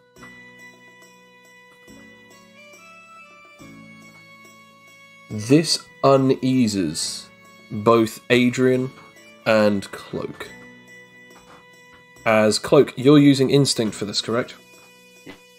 You feel a fluctuation in his aura, his life force, his essence is almost pouring out at this point, and it is filling up this entire room. There is something about this guy's presence that basically eclipses everyone in your parties. She then says, "But I guess you're right. There ain't no real point in not telling anyone. Besides, it wasn't being told to be kept a secret." Maximilian, you then hear the clinks again, anyone who got that roll. Yeah. Maximilian, he pulled in all 9 of us, summoned us to a certain location, and gave us the offer. He told us about it. Now, a lot of us refused, but when we got these bands, we were then given a message to meet at a certain location. All of us met at certain different other locations, and there was these strange helmets, kind of like virtual reality headsets. We put them on, and we were suddenly in a meeting. All 9 of us with this guy. Maximilian then said, "I'm going to give you another chance to join us in fighting for it." "What?" we asked. Half of us don't care, and at least a good chunk of us want this, so why? Why would we care? "Because," he said, "on top of getting all of the points converted into any kind of currency that you want at the end, meaning that you will have just 1 point shy of 1 billion of any particular currency. That means stars, that means opals, that means anything. The winner will be given this." And he opened up his hand, and what looked to be a golden chunk of Animite shone through within his fingertips as he opened it. It lifted off of his palm like as if it was floating on its own. Didn't quite believe its existence. Any of you roll me a world knowledge. Oh, Or hell yeah. power knowledge. Actually, no, just world knowledge. Or history. Just world no. knowledge. World knowledge or history. There we go. World knowledge or history. This also includes you, Kane, if you would like to do Yeah. so. The worst of the Also, quick question: is anyone else on my table listening to this conversation, or are they involved in their own? They're involved in a chat. They haven't really noticed Okay. too much yet. Natural 20! So, Fletcher, you know what this is. Rakia, you have an inkling of what this is. Cloak, you've... is this history or world knowledge? World knowledge. Okay, you have heard rumours of this. You think that it might be this. Rakia, what is it, history or world knowledge? World knowledge. Again, it's the same identical thing. You think that if it is, this is something big. Fletcher, history or world knowledge? History. I went history. It would have been +1 if it was world knowledge. You remember being told as a child a legend of a golden stone that, when held by any person, would grant them unimmeasurable power. It is an object of pure divine light, crafted by the King of Powers, King Galland, during the first 100 years of Power's existence. In the first 20 years of Power's existence. That would mean that this legend is almost 100 years old. Back when you were a child, it was around about 80, maybe even less. But the stone was known as the Miracle Stone, a legendary artifact that was crafted and designed for one particular true purpose, not just for ultimate power, but for anyone who holds it. They gain one perfect wish that can bend and shape even reality itself. Rakia and Cloak, you think, instead of hearing this from, like, memories, you think, is that what it could be? The Miracle Stone. but all of you remember it as a different name. Fletcher, you remember it as the Miracle Stone. Rakia, you remember it as the Golden Stone. A stone of golden power that grants people the power of ultimate capability and ultimate transcendence, but the power to grant a wish. And Cloak, in your people's land, they call it the Wishing Stone. Yes. As he held this stone in his hand, he said, "Whoever wins will be given the choice between almost all the money in the world and the stone that creates miracles."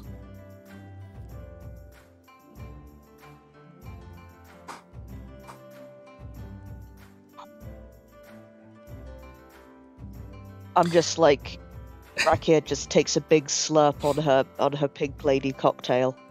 Roll me Constitution, roll me Metabolism, but with disadvantage. Yes, awesome. Yeah, I need a stiff drink. Oh my god, it is literally just. Oh no.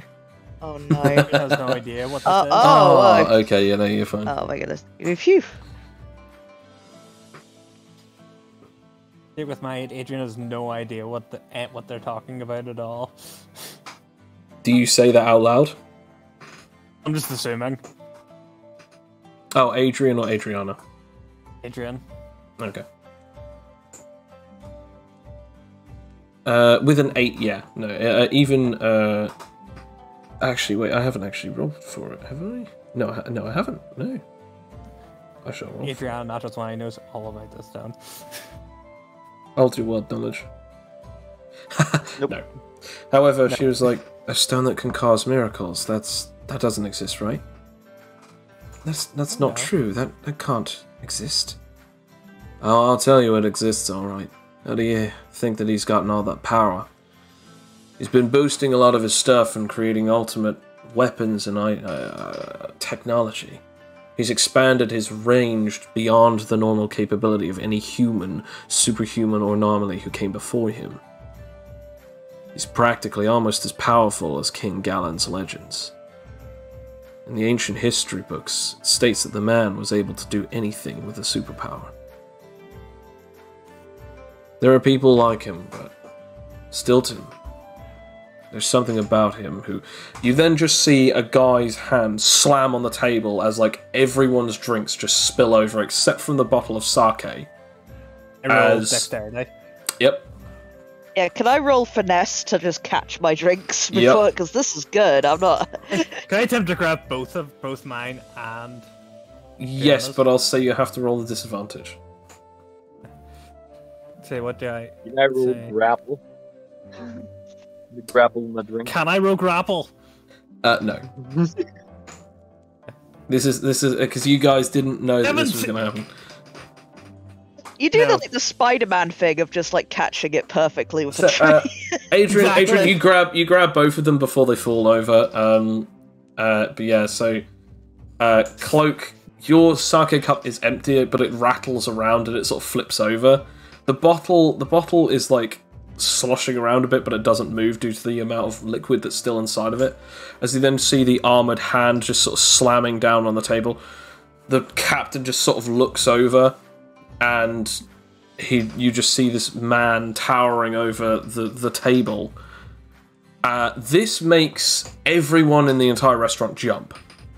Silence! Whether it's preposterous or not, we've seen this man do incredibly dangerous things to this world. Where is he now? Where is he? I believe that you've got me mistaken with someone who actually knows him. The guy knew nothing about me, other than the fact that I kicked someone's ass on the last tournament that he had. Well, not the last one, but you know what I mean. Listen to me, Temptress. Excuse yourself? I am looking for him. I'm going to bring him to justice. I will kill him for what he has done. To the people of Matrata. and the people of this world, but even more so, for the things that he has done. He will pay for the crimes against the Matratan laws. Can I roll insight and see if I know what he's talking about? You can roll insight or you can roll world knowledge. By the way, the person who is next to, he's actually in between both the captain and Rakia. But yeah, by the way, this makes you jump. And I want to point out now, Kane, the two people that are with you, they are very much fully aware of what's going on now. Yeah, yeah. 17. For world knowledge. Matrata is known as the divine city of the continent of Eden. The best that you can figure out is that he must have done something to that city, or even based on their laws. You know that the Matratans, or specifically the the city of Matrata, the people call themselves the Matratans. They basically parade themselves as basically deific bodies, even claiming themselves to have different rankings of angel as their armed forces. But even more so, they are the toughest of the tough. They are practically on par with some deific level of power usage. The Matratans always keep to themselves, but this guy is quite far from home. I'm about to do a pro game move, folks, and say something very stupid. Am I allowed to say after you said that? Go for it. I'm gonna say, could you potentially do that after the competition is over? Or until after we've eaten, at least? Everyone roll me an insight except from Rakia. This includes you, Kane.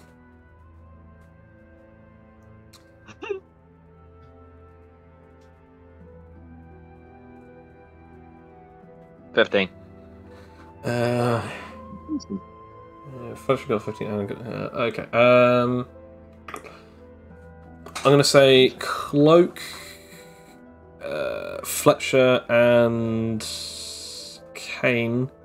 You three are allowed to react against this.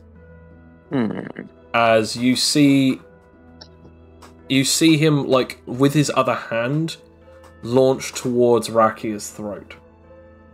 Rakia, you are mid-speech when this is happening, and also still drunk, so therefore, for some reason, you are not fully aware of what is about to happen.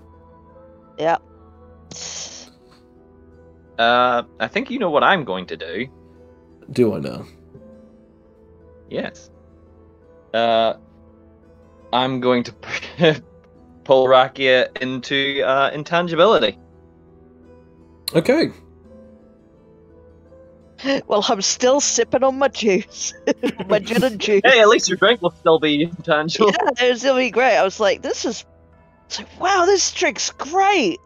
I feel really light. Does anyone want to try and beat that roll?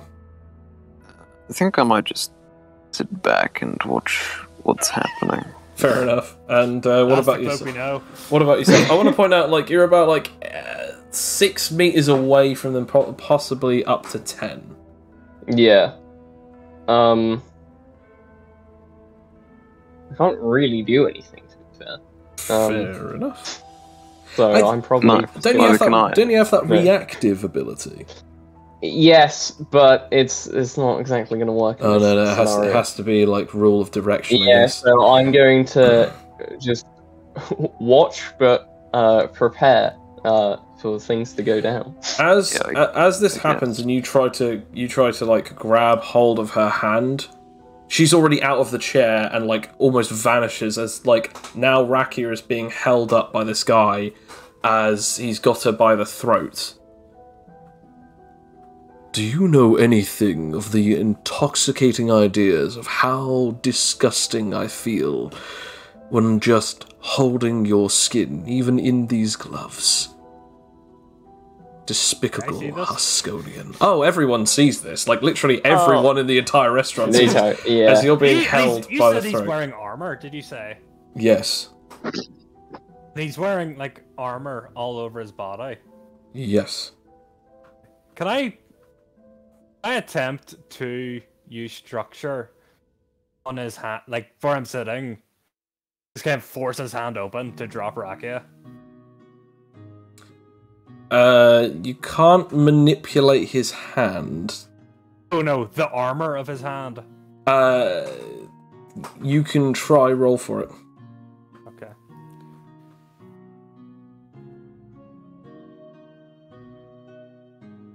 Okay.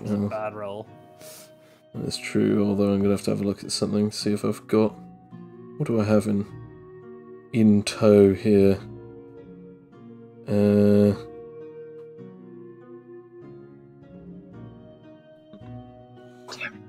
So, as you attempt that, you then notice, like, you just slightly move your foot, and then a massive gust of wind just hits past all of you like a gale force.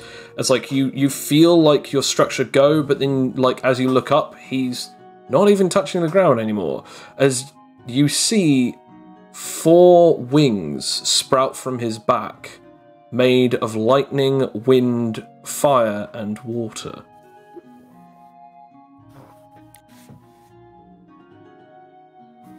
As he is now lifting up into the air. Try that again. And I promise you, Wasp, I'll squash you. Right, at this point, my character's probably just gonna get up from that chair and walk over to the situation. And sort of just walk up and go, hey, look, I know that this guy's clearly pissed you off, but I know, look, that they're clearly intoxicated, alright? Taking out anger on them isn't exactly the solve. Exactly. Also, your words probably aren't gonna get through them. So can we just relax? Roll me a persuasion. I believe that it's just +1. Oh, not bad. That's good enough for me. I mean, he doesn't have any positive modifiers. He then looks down at you, just only by, like, shifting his eyes.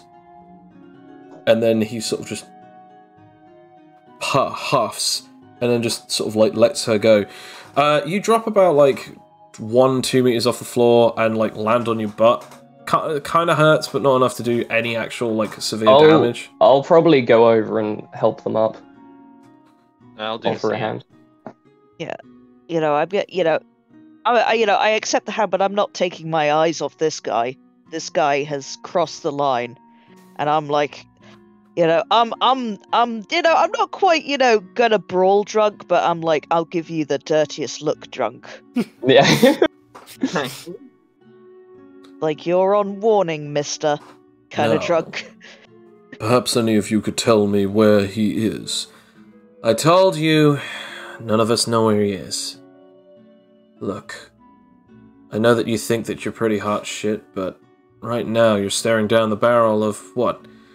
Myself and about 5 other people in this room who could definitely give you a run for your money. If you want to keep going this way, we could try it, but it's not going to go your way. None of us know where he is. Besides, half of us don't even care where he is. And why should I believe you? Filthy Huskonian. Parading around with a bunch of sycophants, all wanting the same thing. Satisfaction.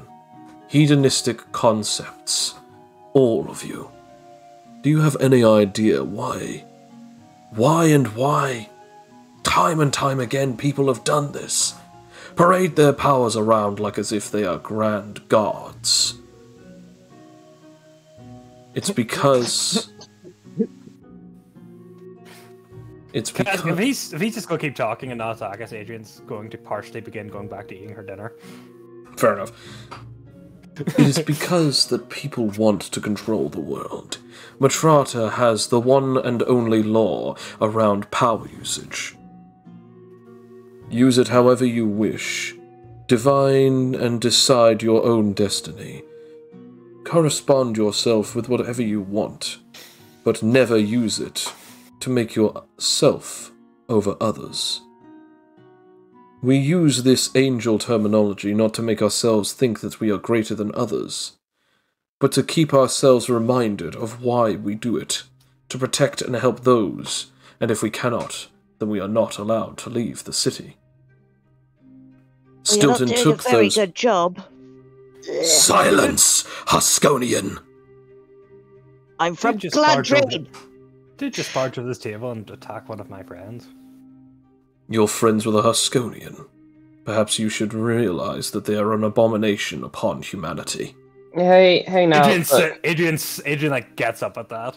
No, hey guys, look. It really isn't the time and place, and besides, I mean, when I look up to this dude, I go, besides, you got someone waiting for you.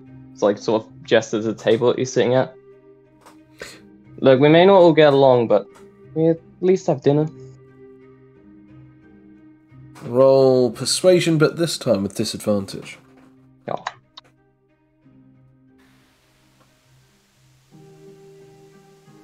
Ain't nobody backing down from this rodeo. I'll have to ask you to leave this restaurant, and perhaps I'll have to ask you to leave this ship. You think that you can stop me? Actually, yes, we could definitely stop you. And finally the Nullifier speaks. An Omegan just like... Never mind. It doesn't matter. All that does matter is that I killed Stilton Maximilian. Get in my way. That's fine with me. I don't have any attachment to that man. Get in my way, and I will show you why I am known as Simikael, the Angel of Vengeance. You should know a little bit about vengeance, too. I can feel it on your soul. Is that what you're going as, though? A cloaked man disguised? Well, better than someone lording their powers over each other. My kin have tried their best to make sure that the rest of the world takes our power with kindness, but they see it only as a sickness. Because of that, we have resorted to other means.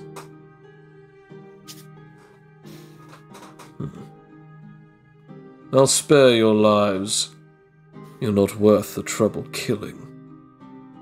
Stay out of my way, and perhaps I'll even let this entire ship live. You think that you can threaten this entire place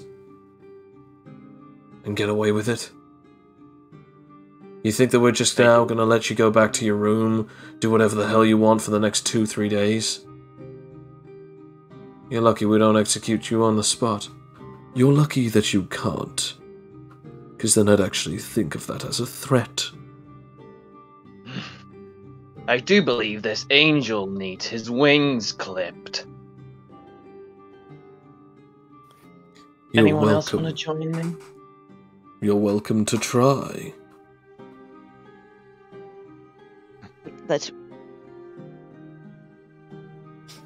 I'm finishing my drink. Roll It's a metabolism protocol, with do this. disadvantage. Damn it! What is the captain doing? He is... Well, the thing is, again, he's human. Yeah, I mean, know. yes. Oh So yeah, that he- I am. And I also, am drunk, man. big surprise. He didn't bring any guns. His guards are now starting to show up. Captain, why did you summon us here? What kind of gathering is this? Can everyone just calm down? Perhaps we can all deal with something after we've actually figured out what exactly it is. We're starting a fight for no reason, and we should probably figure out why. Charlotte has no idea where he is. Nobody cares if you kill him. Do your best. You seemed absolutely fine with Miss Rakia being here up until she insulted you, which, quite frankly, none of us saw it as an insult. Say, oh. What you're going to do is you're going to get out the restaurant, and you are going to leave this place calmly and quietly. And so, God help me, if you do try it, I can promise you that there are at least 6 individuals in this room right now that will make sure that you do not leave this ship alive, if you even try and so much as harm a single one of these passengers. Have I made myself clear?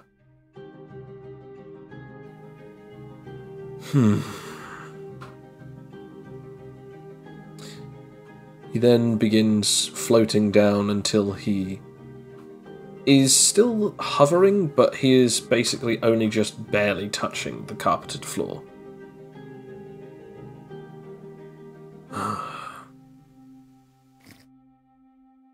Perhaps I Going back to was his table. a little too rash. If you don't know where he is, then I apologize. If you're holding information, I'll find out soon enough. As for you,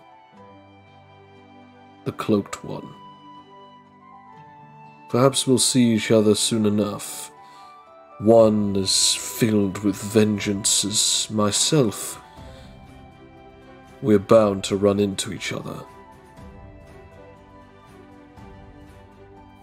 He then floats off, leaving the woman in the dress just sat there, just kind of annoyed and flabbergasted. She's like got her arms crossed.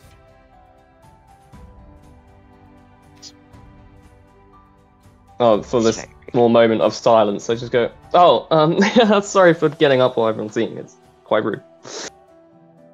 No, that's quite all right. The captain then stands up. I'm sorry for everything, everyone. I apologise. All meals are on me tonight. Yeah. I kind of expected that already. Rakia, you're like damn near passing out at this point. Like you are like bad drunk. Like at this point. Yeah. Just no fighting tonight. Yeah. Not to sound rude, your friend might want a bed. Yeah. We'll bring you your food to you, Rakia. Let's get you back to your room. No, I want to stay in the first shot. I can take him. Actually, I really wanted to speak to all of you. It's possibly best at the very least that you sit down and hear what I have to say. Yeah. Fletcher, take notes. Also, while this is going on, I've probably returned back to my table and sat down. Fair enough. That was, well, Simikael. He's one of the guests here. And his date is another member of the Eden's force. She herself is also an angel, but Simikael is also known as a principality, higher ranking angel than most. He was given the title of Angel of Vengeance. Similar to a mercenary, he takes on contracts, but according to what he's just said, there doesn't seem to be a contract from anyone in particular. I think it's a countrywide contract, due to the fact that Stilton actually grew up and was born in none other than the country of Eden. Perhaps he even lived in Matrata. Their technology that he uses is the almost identical twin to the type of animatology that they use back in Matrata. So I can see why they're rather infuriated with what he's done. As for those... No, he's very rude. As for those over there, the girl who helped you, she's the current bodyguard or entourage of those two. The one with the special lapel pin, Amon Bright of the Bright family. of the Bright Foundation, current head and CEO of the Bright Foundation's current largest project of networking. And the boy next to him? Lumine Soul, the grandson of Solace Soul, aka the hero Daybreak. Back in the day, Solace Industries was a booming work. But now, after a few years, the boy has come into a large amount of money, courtesy of his late grandfather, who died during the Grand Explosion. He seems to have taken on well to the networking industry. And the girl, none of us really know too much about her, but her name is Aquila Uccello. We haven't been able to gather too much information on her. The angel that I was talking about, who sat right next to us, her name is Hanmiel, another archangel. And that man over there? He is quite a large investor, known as Mr. Vinsmoke. My point is that I know almost every single person on this ship, watching them and memorizing them over multiple times, making sure that I know almost everyone by name and recognize by face. But there were two people that wore masks. Yourself, Talos. Of course, being a pseudonym. And another man, who will remain anonymous for now. The reason for this is because that he wanted privacy, but he was not in a wooden mask, and he did not go to the room known as room number 6. So quite frankly, who or what is Clefoth? That is a question that has been circulating around my staff, but even more so in this, as he points to his head. It has been ever so strange. I have no idea. That's why I thought I'd come to you for the answers. I thought that you'd have some, but perhaps even you have no idea on this. I really don't know what you're referring to at all, so some context might be helpful. Right. Yesterday, when you all went to sleep,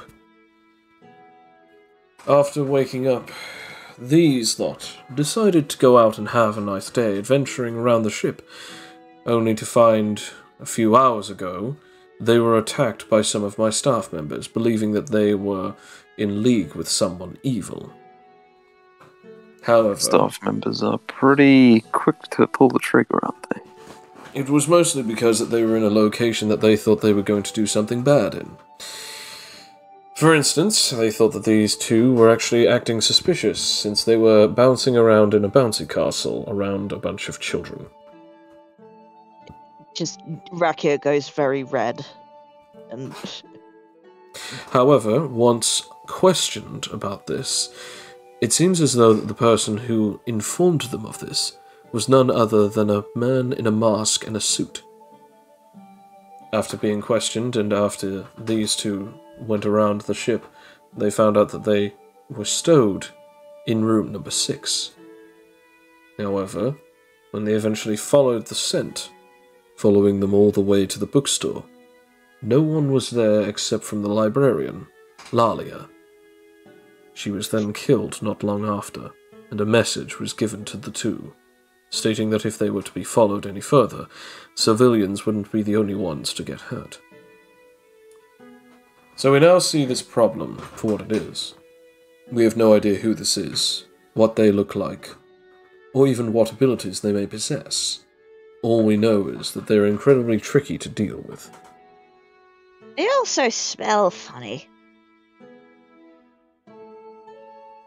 According to Rakia's report, they smell of flowers, berries, and wood.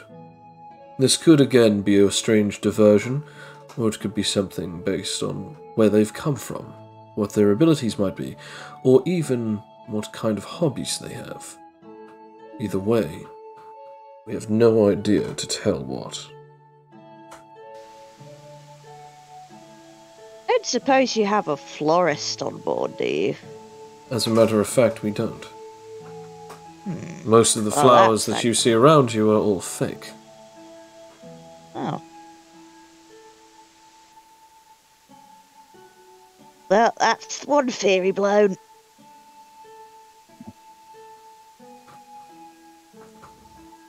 Why don't you just leave the guy alone? Or even maybe...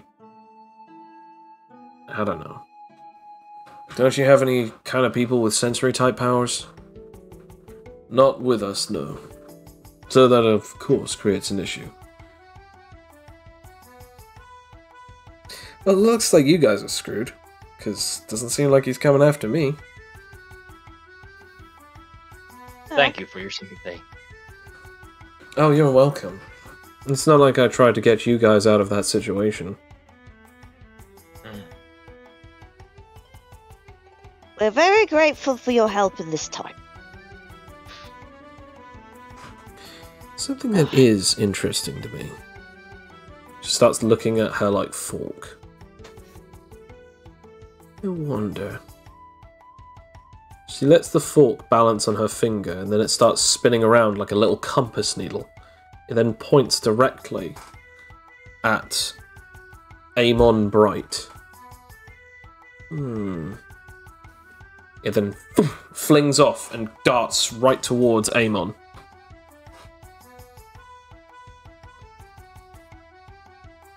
Oh no. What?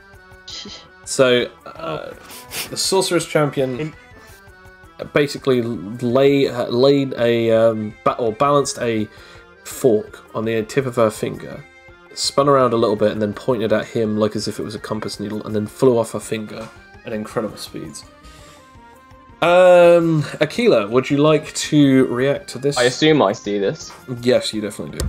Yeah. I will put my arm in the way, and then as I do, I'd like to transform just that limb. Yep.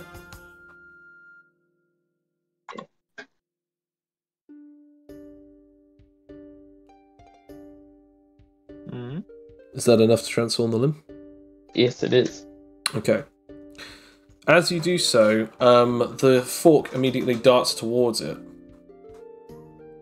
And then it goes through your... Would I be able to use my lightning to stop it? Because it's a conductive thing. You know what? Yeah.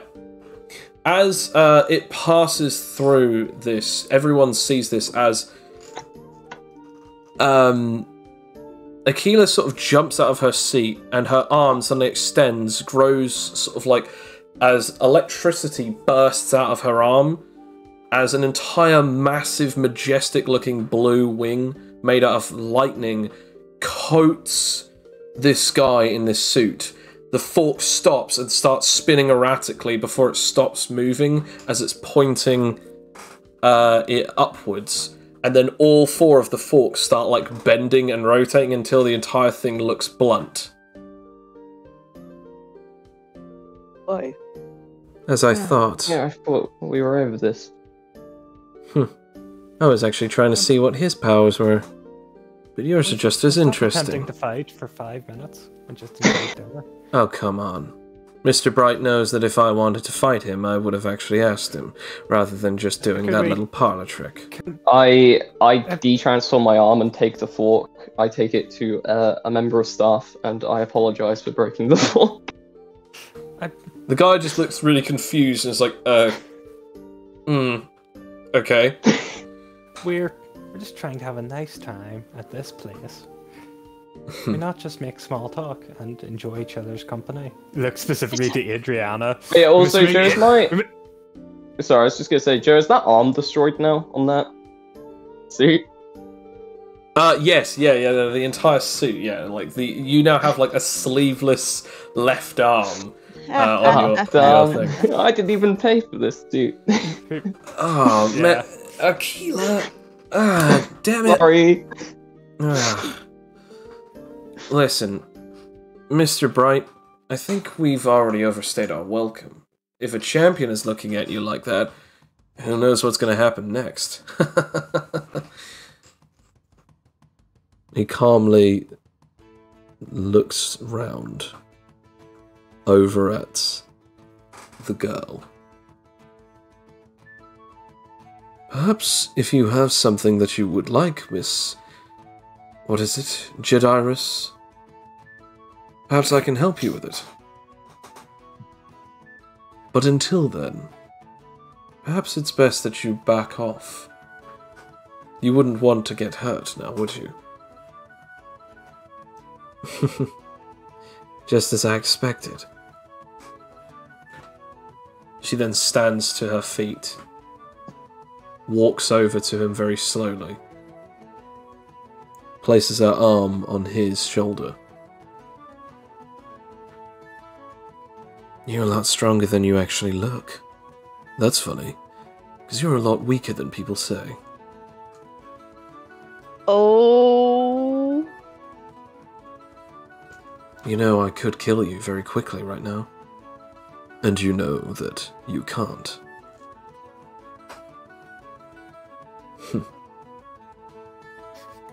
Now, if you excuse me, he then takes a wine glass and then sips the last out of it. Places it back on the table. I think it's about time for myself and my lovely compatriots to leave. He doesn't even look at her whilst he's saying this. If you wish to follow me to my room, then perhaps you can. But other than that, do not waste my time. Have a wonderful night. He then stands up, and it becomes very obvious how much bigger he is than everyone else in the room, because he's about 6'5", she's about 5'5". The guy next to her, the guy next to him, the Lumine Soul, he's about like 5'9", and obviously Aquila is 5'5". So like this guy is about like a foot, if not just a little bit under a foot, taller than everyone else around him right now. As he stands up, he then basically just takes out a napkin, wipes it across his lips, and then places it on the table. The dinner was lovely, although the entertainment, I think it's a bit much.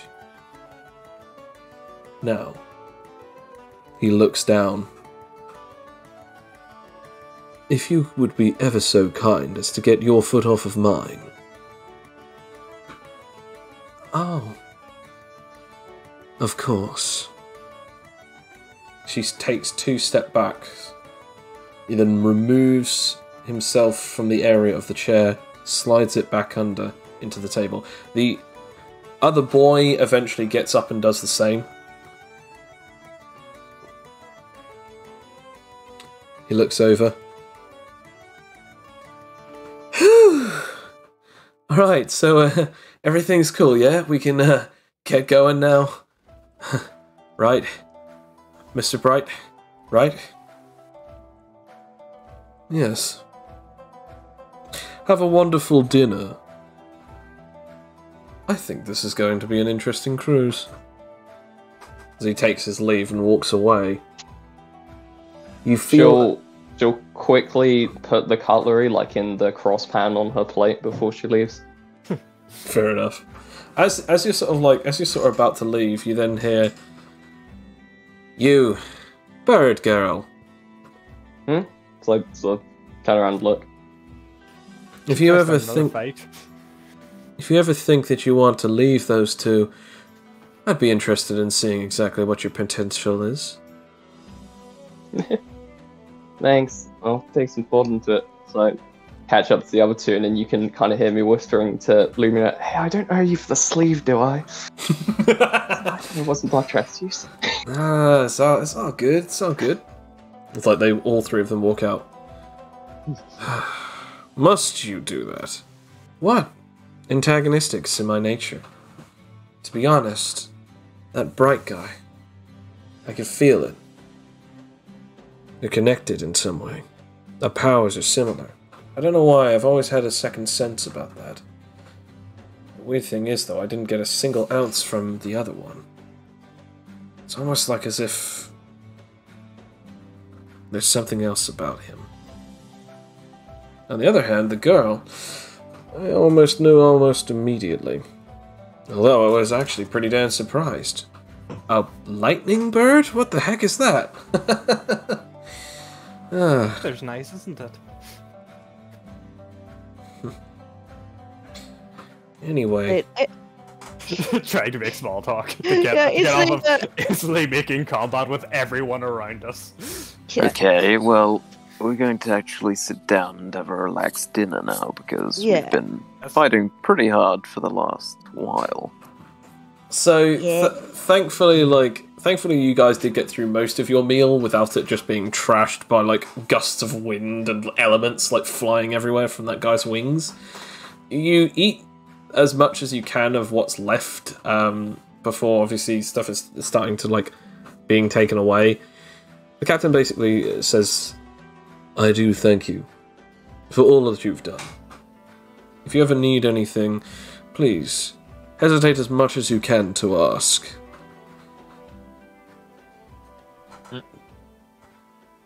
I've seen the line of work that you have been undergoing. I don't want any part of it anymore. The soldier life is no longer mine. As for anything else, I'm sure that you guys will find out. You'll figure it out anyway. I thank you for the situation that you helped diffuse. Although I do apologize for using you as stalemate options. I shouldn't have used you as threats, but let's be honest.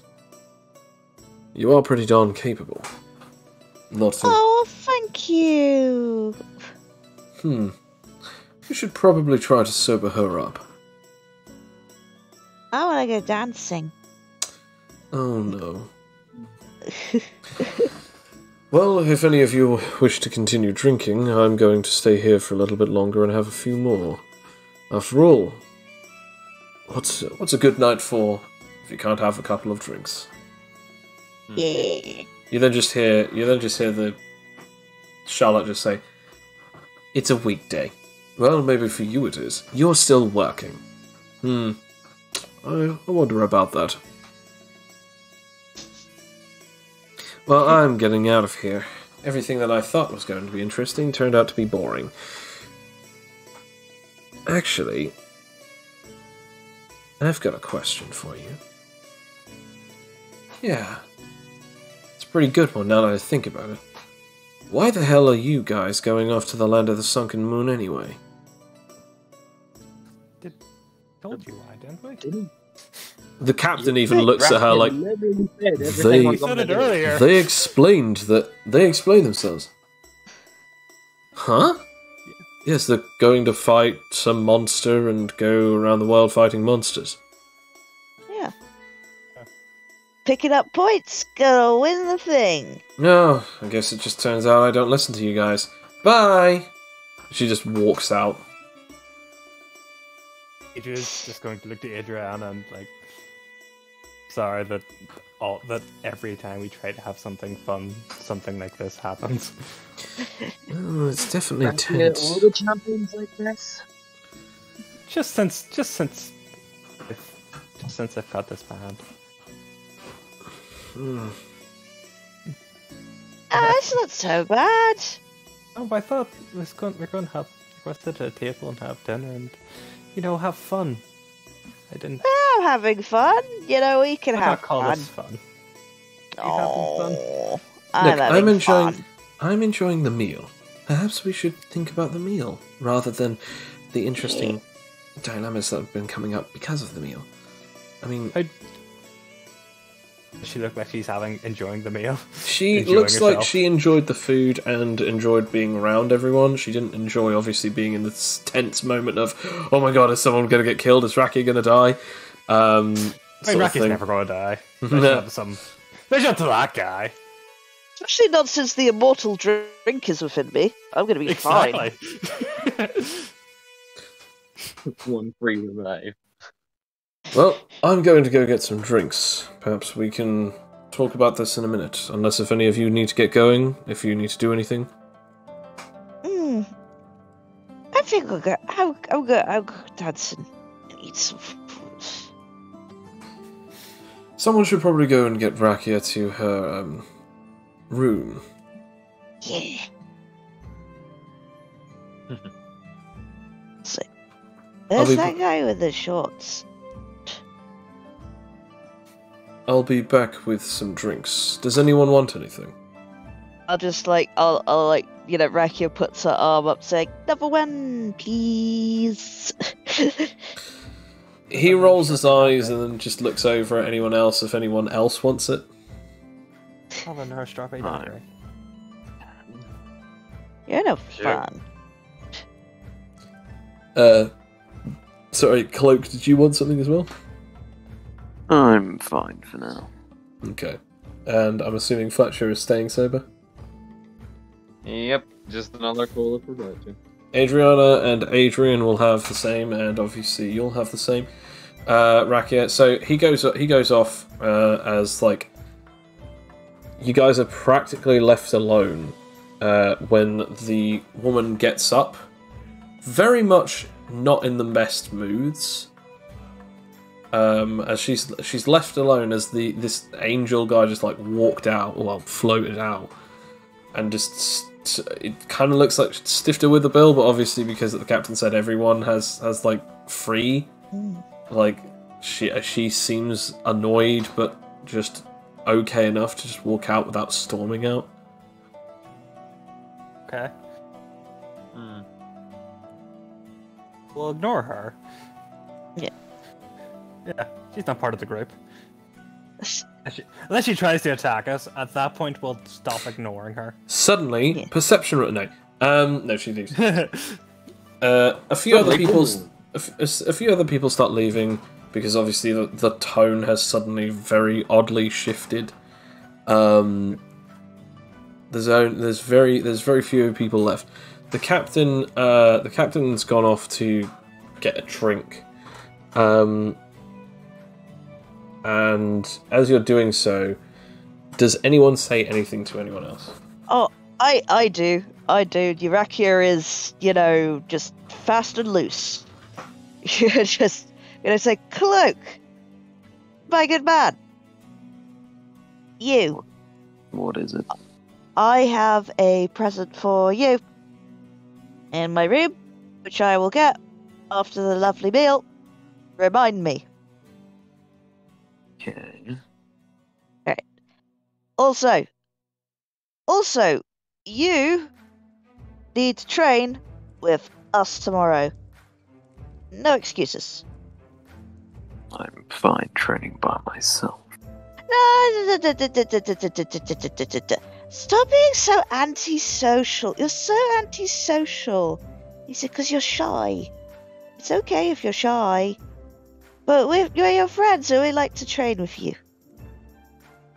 Well, it's typically more efficient for me to train by myself. Excuses. Remember when I taught you extremity whip? Yes. You couldn't do that on your own, could you? Well, probably. I think I could. It was easier for you to teach. Well, so it'll be easy for us to train together. I could teach you new abilities. You could teach us new abilities. We could do it as a group. Adriana could even come in and learn some abilities.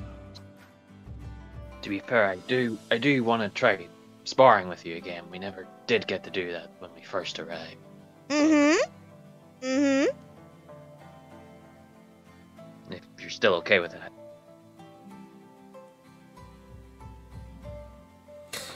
Can I perhaps voice some difficult issues your way?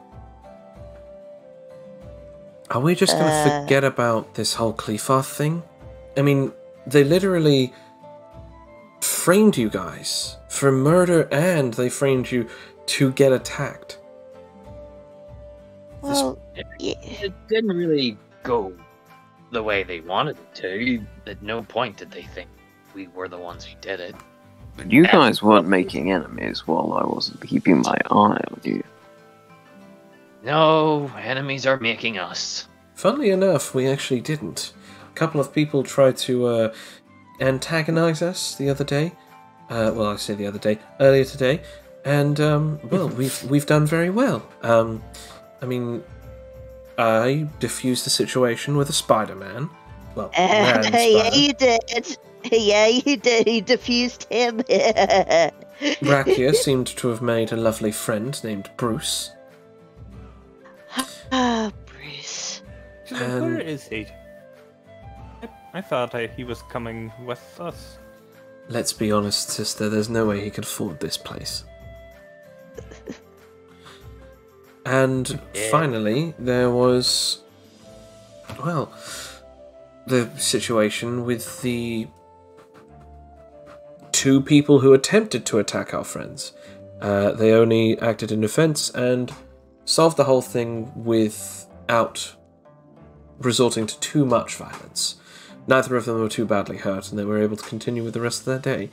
So I'd say that that's a win-win in the terms of diffusion. But this Cleafarth person... Are we not... bump into the spider guy again. He also tried to fight me in the gym. I'm surprised anyone didn't see it, but I made sure to get out of there before anything happened. Yes. See? We haven't been getting into any trouble whilst you've been away, Cloak. However, I do want to bring up my concern on this Cleafarth. Are we not going to try and find him? Or... Well, he did say that he would, kill more civilians if we were going to. But that's not follow fair him, on you. So... Well, nothing is fair on us, and...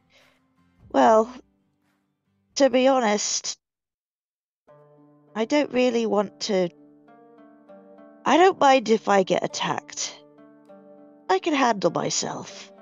We can all handle ourselves, but I can't handle any more shopkeepers dying because of us. That would ruin my holiday. Roll me a persuasion, sorry. Yeah. Do. Just straight persuasion? Yes. Yes, okay. Oh boy. Wow. Damn. Nobody for a second... It's not that, they don't believe it, but nobody for a second actually, feels that is a compelling enough case. It's almost like you have an abusive relationship with people attacking you, and I'm okay with it. Look, people can hit me all they want. Adriana definitely doesn't like this. Is there anyone else that feels this way? Adrian kind of does. Fletcher's more in agreement with Rakia. Yeah, Adrian agrees with Rakia on this one point. Was there...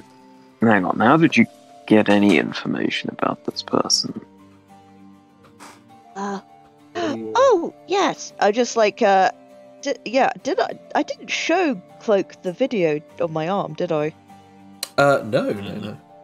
No, it's without warning, I get up the video and show Cloak, just leaning over the table awkwardly to show him. You see the video. The video is pretty much the way that I can best describe it is they go into for some reason you see almost like a bird eye view of Rakia going into the shop, seeing this woman with her throat cut, and you actually see on a wall saying, "Next time you continue to follow me, it will not just be the civilians, it'll be everyone you've ever met who will be killed, including everyone in your party.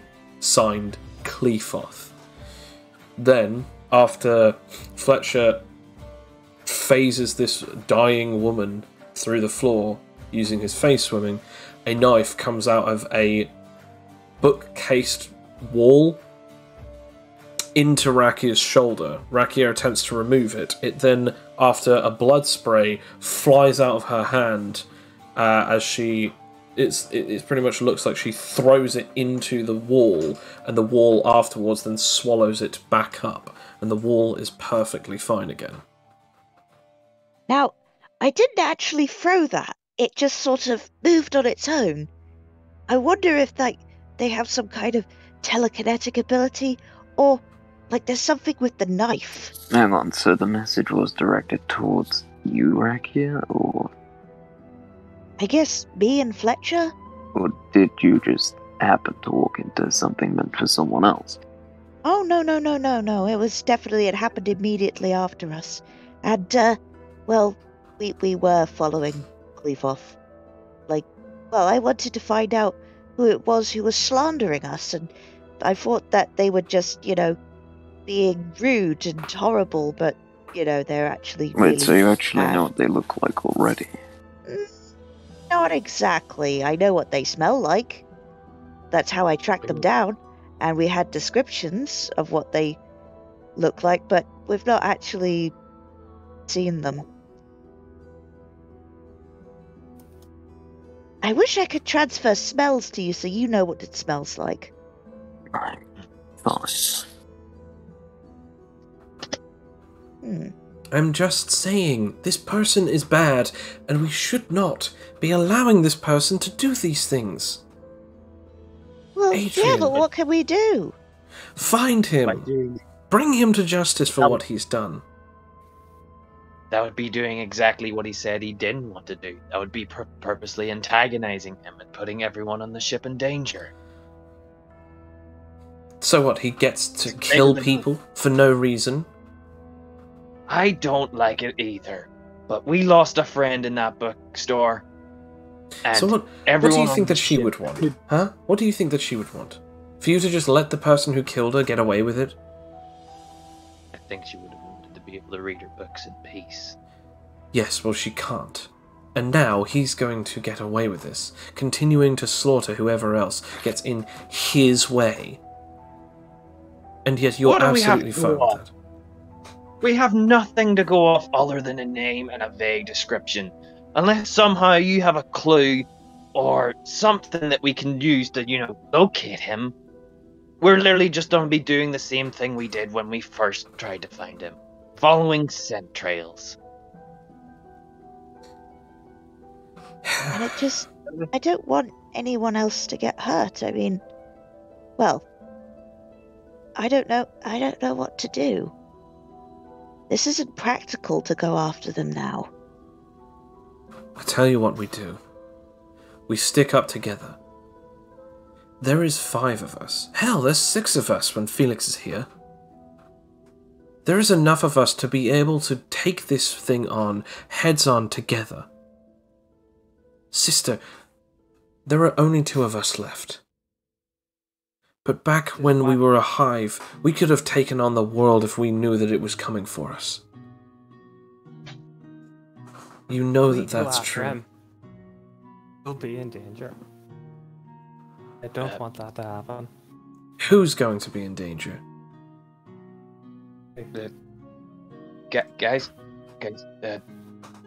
speaking on Felix, has anyone seen him? Oh, yeah, I knocked on his door and he didn't answer. Ever since he washed his suit, he's very quiet. I hope you don't think. No. I'm getting a really bad feeling. What do you think? Oh, no. You think I'm Clifford has him? thinking that's quite possibly. We haven't seen him since we last, split up. And that was before we had that whole adventure. No. No. I'm just, Maybe we should check on him. Yeah. Yeah. do. Just let me finish my chorizo sausage first. Just, I'm going to just quick- eat it. Look at you Quickly. fools, dancing around ever so beautifully. Honestly, it almost makes me think that you are all capable individuals. What? He's this random guy. You then hear a strange voice coming out from the captain as he's holding two trays of drinks. His eyes are vacant stares that look off 1,000 yards. Oh no. Is there any guards in the room? Can I No. attempt something on this man? Go for it. That I was a no. would like to use my MC ability. MC. Yes, Oh, yeah. In characteritis. my main character power. Exactly. I thought you were going to try and use DS.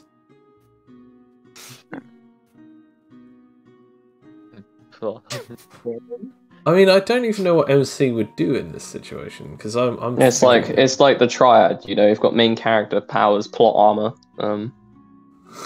Well, the I don't know. reason is because obviously, there's another part of it that might be applicable here if it's what I think it is. Okay. Roll for it.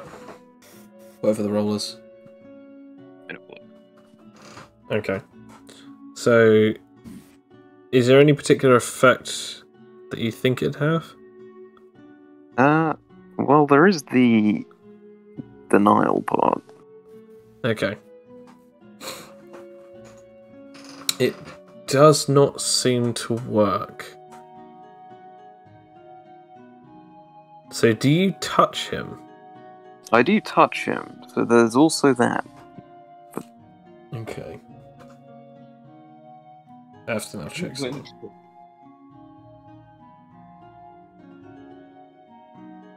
Roll me Dex.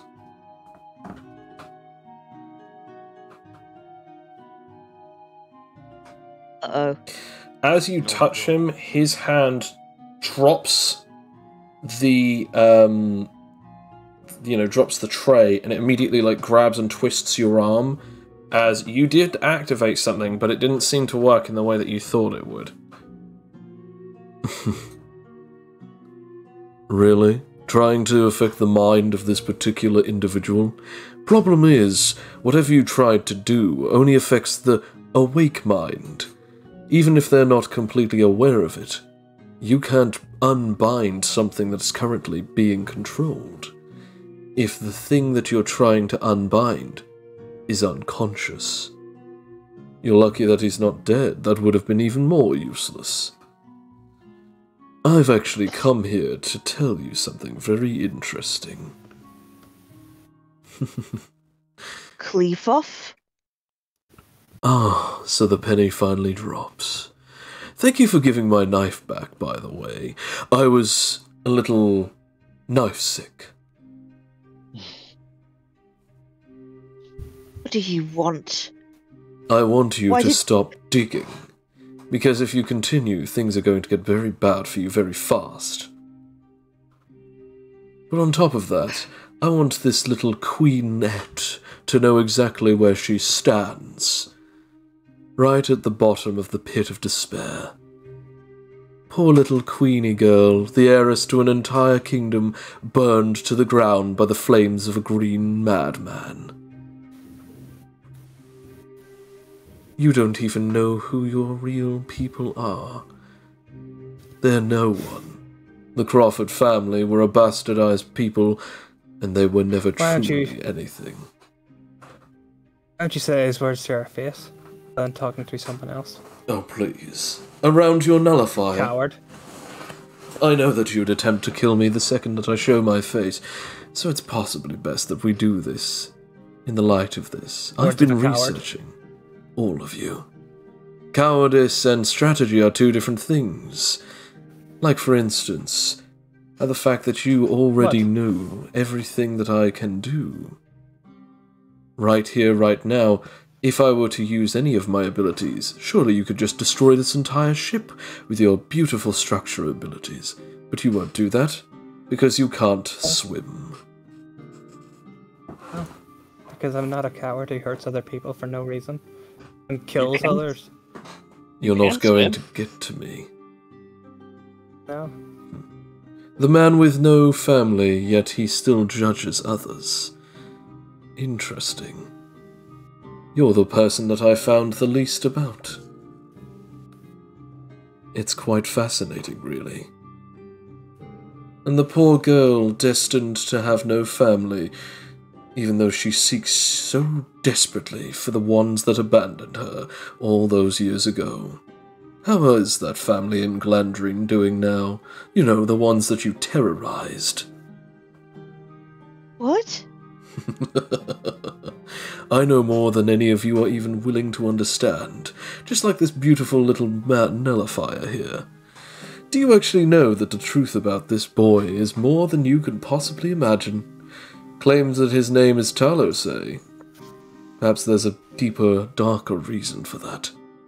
Tell me, who exactly are you, really?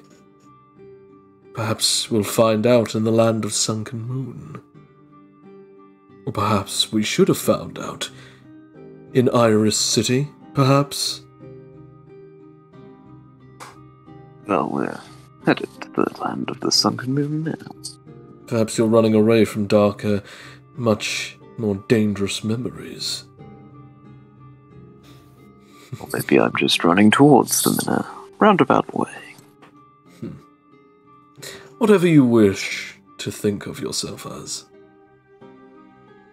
And, of course, the poor pathetic man who claims that he is so well father material, and yet right now what he's doing is hiding things from all of you. I know things about all of you that even you don't think you know. I've done my research, found out about all those little secrets.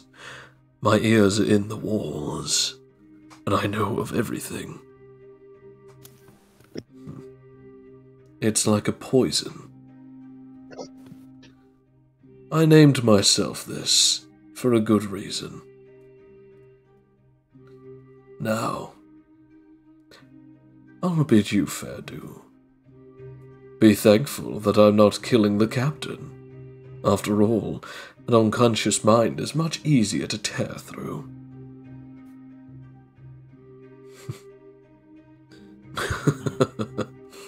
If you really want to find out any of the secrets of Mr. Fatigue, perhaps you should see his room. As now he starts gushing out blood as he's laughing and coughing. Hey, I thought you said you weren't going to kill this captain. The body then goes limp and then falls down as all of the drinks on the other tray fall along with him, shattering to the ground as he then lies on his back, unconscious. Fletcher? Infirmary! Okay. Sister, can you fix him? Joe, I'm assuming we're too far away to hear the motion. Where is the infirmary? I know. You can roll a history. Say. Yes. 15. Hey, I've got a plan. Oh no. A brilliant plan. Oh no. That's what I'm gonna do. Do it! How to transform into Hive Leader mode after, rolling twice. Fuck me! Natural ones. As we come back, This is going well. as we come back to Amon Bright, Lumine Soul, and Aquila Uccello, as the three of you guys are just like walking back across the hallway, going to like the different rooms. Ah, man, it's so weird. I mean, What? an angel from Matrata, Eden. I mean, we're actually talking about this. Like, there are 2 people here with that rank, and they think that the whole weird glowy wings that come out of their backs, it's not a tad little excessive? I mean, he was saying all about, oh, we don't believe ourselves above each other, but then suddenly he then does some weird heinous crap, like hate criming that poor girl. I mean, damn. They really have got it backwards over in Eden. Yeah, it was pretty excessive. Everyone there was, though. Ooh, I did hear some interesting things there while you 2 were talking. Right. I kind of got bored of your conversation. So, I heard that apparently if you win this weird stone thing that apparently can grant wishes. Huh. I'm not really sure what that is, but hey, a wish granting thing, that sounds pretty cool. That's very interesting. As you then see something coming out from the wall, a man or some kind of creature with a wooden mask stepping out. Now that's definitely fascinating. I'm going to need something from all 3 of you. Your blood, please. I think I'm gonna pass, thanks. You notice something odd. Your body is suddenly restricted. You cannot move easily. You feel paralyzed, but yet almost stiff as a statue. You then notice in the eyes of Amon, it is the same. You can't see it, but you can definitely... You can't see it in his eyes because he's wearing sunglasses, but you can see in the facial expression the gritted teeth that Lumine is also paralyzed. So I think I'll be taking whatever you have now. After all, I'm a collector, and While I'll be they're needing talking, that. I'm going to attempt to transform into my full mode. If that is possible. Fair enough, and I will also do the same with the other 2.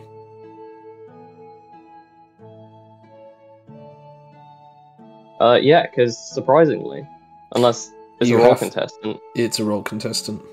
Alright, fair enough. As, neither of the 2 of you can move, and then he just starts going towards you.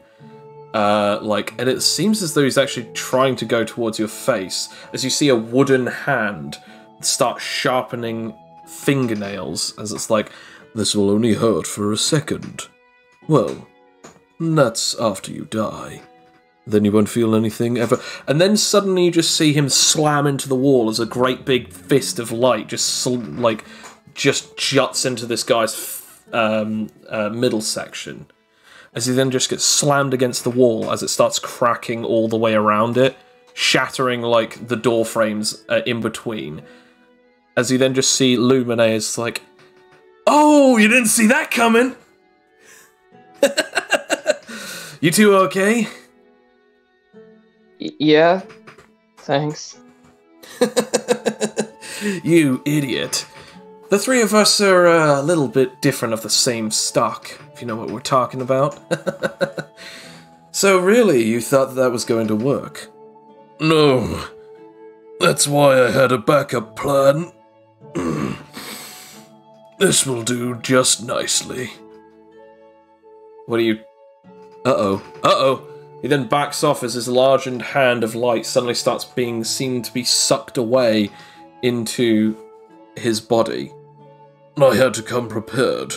I did know that I was facing against a soul, after all. Now, thank you for that extra boost. I think it's about my turn to take this up a notch. As he then goes to seemingly try the same thing again. You can attempt a roll contest if you wish. I guess I will. I guess I will also attempt to transform. I need a good roll. Come on now. Damn. Damn it. And then the last one I have. Again, that's another 15. Damn it. No, as like he like full on hits you in the face, and sort of like as you sort of feel like spikes going into your head. Ow. Dealing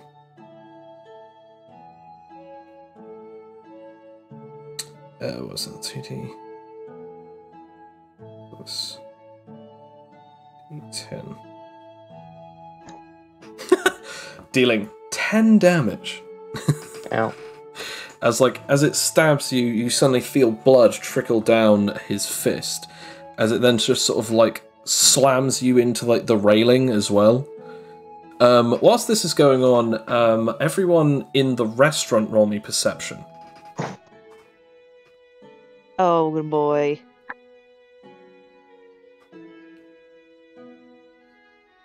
Rakia's eye is. No. No, I'm not. Oh wait. Maybe no. Did I use the reroll? No. Oh no. yeah, You you can just hear I it. think you used it last session. Yeah, I used it. Yeah, never mind. I just don't hear a thing. I'm gonna say anyone who didn't get the natural one does hear this, as you just hear a massive boosh slam, and then a secondary whoosh slam again, as it's sort of almost like hit. At first, it sounds like it was rattling some like like concrete and wood and stuff, but now it sounds like it's actually slamming against like the main like parts of the metal of the inside of the ship, as the entire thing is like just vibrating throughout.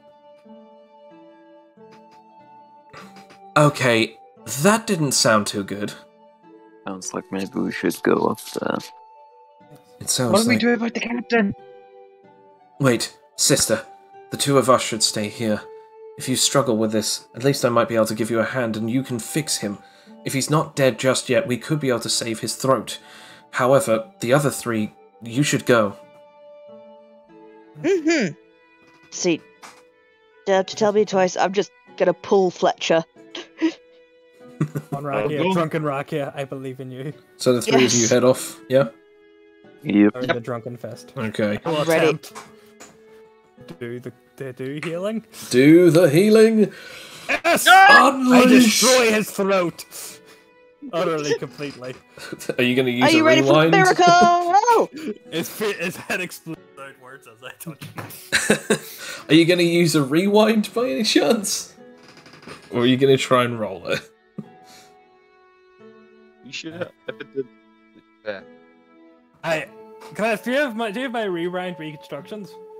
Yeah, you have two, because remember they return I every used one to bring him back then.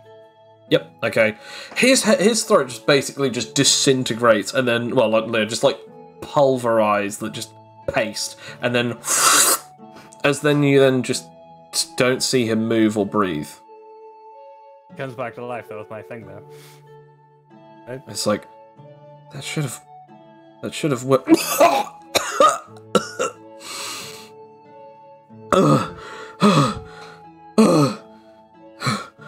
Adrian. Okay.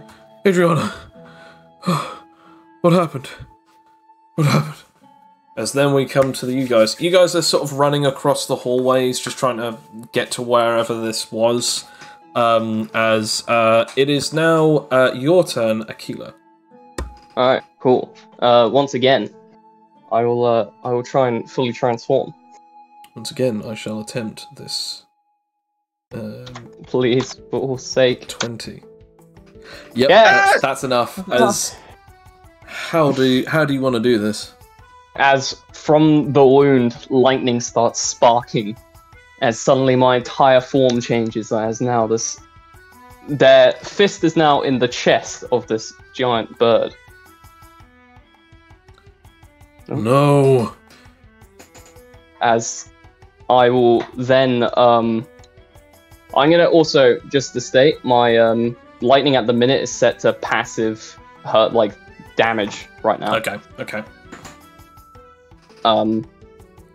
As- So that effect is basically a reactive effect that they have, as well as a passive effect that they keep that they're using one of their actions when they attack to basically stop everyone's movement. That means that they failed their reaction this turn. You are allowed to just tell me what you want to do and attack. Yeah.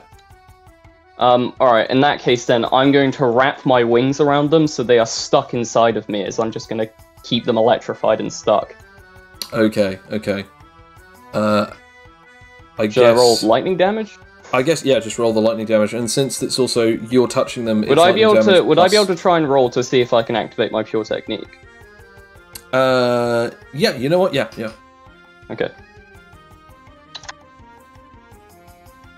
Yes. Yep, roll the damage. By the way, that will also add passive damage as well, which is another plus half. Plus 6. Should I just... Yeah, I'll do 2 6s. Yeah. Alright, 21. Okay, 21 points damage. Yep. Okay, you start hearing crackling and sizzling as, like, this thing is just, like, bound by this huge, majestic set of wings of blue electricity as this thing just cannot move, whatever it is. Whilst that's going on, you three now, like, get up to the point where you're now about, like, 10 meters away, and you now see it, a massive blue phoenix wrapping its wings around. You couldn't really easily see, but now this thing, you can see and smell smoke and crackling, like, searing, as it's either flesh or something else that can burn pretty darn easily when being... basically having electricity slapped against skin or slapped against you, like, point blank. What's going on here? You then just... You hear that from the distance. Can I speak in bird form? You can crow and caw, but you cannot speak Baton. I gesture my head for my for my companion to speak. Bad guy, don't exactly know who he is, just attacked us. Seems as though he's pretty well equipped to attack me. Maybe even my friend here. Doesn't seem to be able to work on me now, since I'm, well, you know, enlightened. Get it? And, like, okay. You see the bird shake its head. Did you get a good look at him? Yeah, sure. Creepy looking dude has, kind of a weird vibe about him, to be honest. I don't really know how to explain it. To cleave off. Must be. I don't know what that is, but let's go with that for now. Good. So is Adrian bright or right at this point? Amon is still stuck, as he can't move. Mr. Bright I'm gonna use instinct. I'll see what's going on around it. Okay, roll instinct.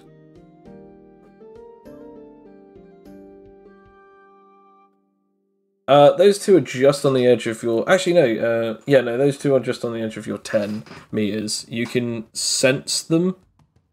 There is someone inside of it. But their life force is different. It's almost like it's not life force. It's like you can sense that something else is in there, but it almost kind of feels like it's not even alive. But, would you like to get any closer? Since I'm going to state that since you've made your first thing, I'm going to state that this is your first action in this combat sequence. Okay. How close do you want to move?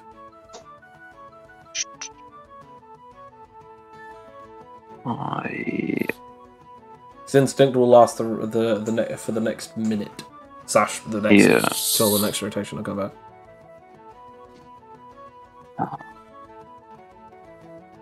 Hang on, so they're like, but I can kind of see what's happening from here. Yeah, you can sense those two. You can see him, but again, he's just outside of your area. You can sense some people in some of their rooms and stuff, but so I moved like 2 meters closer. Yeah. Do you want to move 2 meters closer? I guess, yeah. Okay. When you do, you can sense Luminate, and you can also say it's Amon. You can also now sense something within the walls. A life force. You're not entirely sure what it is, but you can sense a life force within the walls. It lives in the walls, damn it. What does? You're gonna have to be a little bit more specific. Whereabouts? The wall. Right there. Yeah, I'm gonna need specific coordinates, bud. Okay. Like, do you want to attack it? Do you want to give up your turn for someone else to attack it? What do you all want to do? You know what, I will... I don't know. Just looking at my things, what can I do?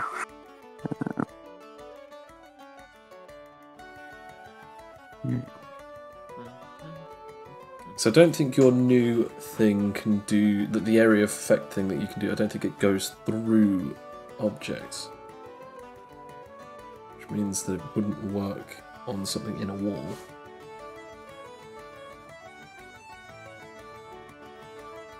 Yeah, well... Technically, conductive negation works through any item or object that I'm touching. Yeah, but it's not it's not environment. And you have to be technically wielding it. No, it doesn't say wielding. Okay. There's item or object. I'll still state that it's... Because the way that I'm seeing that is not really necessarily like it's because again it's like the wall is not an item or an object, it's more like a part of the environment.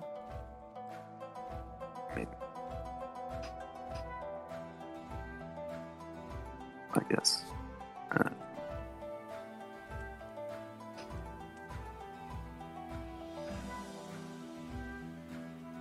I'm gonna say if you don't know what to do, I'll say that like you can hold the other half of this turn at some other place if you'd like. Yeah, I might. Okay. So Does anyone take else... an action to a point. I mean, well, you can tell someone else to do something, and that can take up the rest of your turn, as you sort of let someone else do something during your turn.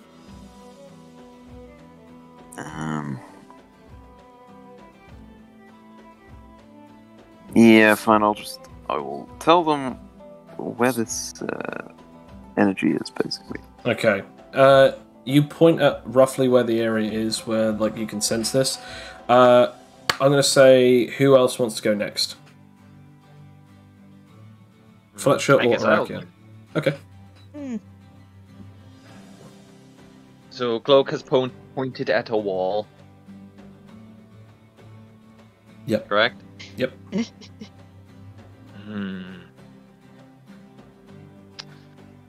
Well, Cloak knows what he's doing, and I trust Cloak, so I'm going for all or nothing. Okay. Rocky, I'm going to try something right now, and I'm going to need your full cooperation. Say, okay. We're both going to attack the wall. Are you ready? I was born ready. Alright. Time for my new master ability. Time for reality's present. Oh, yeah. Okay. So, how does this work again? As I get behind Rakia, I angle us both towards where Cloak is pointed. I start charging Phase Crusher, and as I'm about to take off towards it, I grab Rakia from behind and essentially phase Reality's Gift through her as we go straight forward. Now Rakia can do whatever attack she wants as we both go forward. Hell yeah! Alright, I can definitely do this too. I'm going to use my special, durability damage thing, hopefully.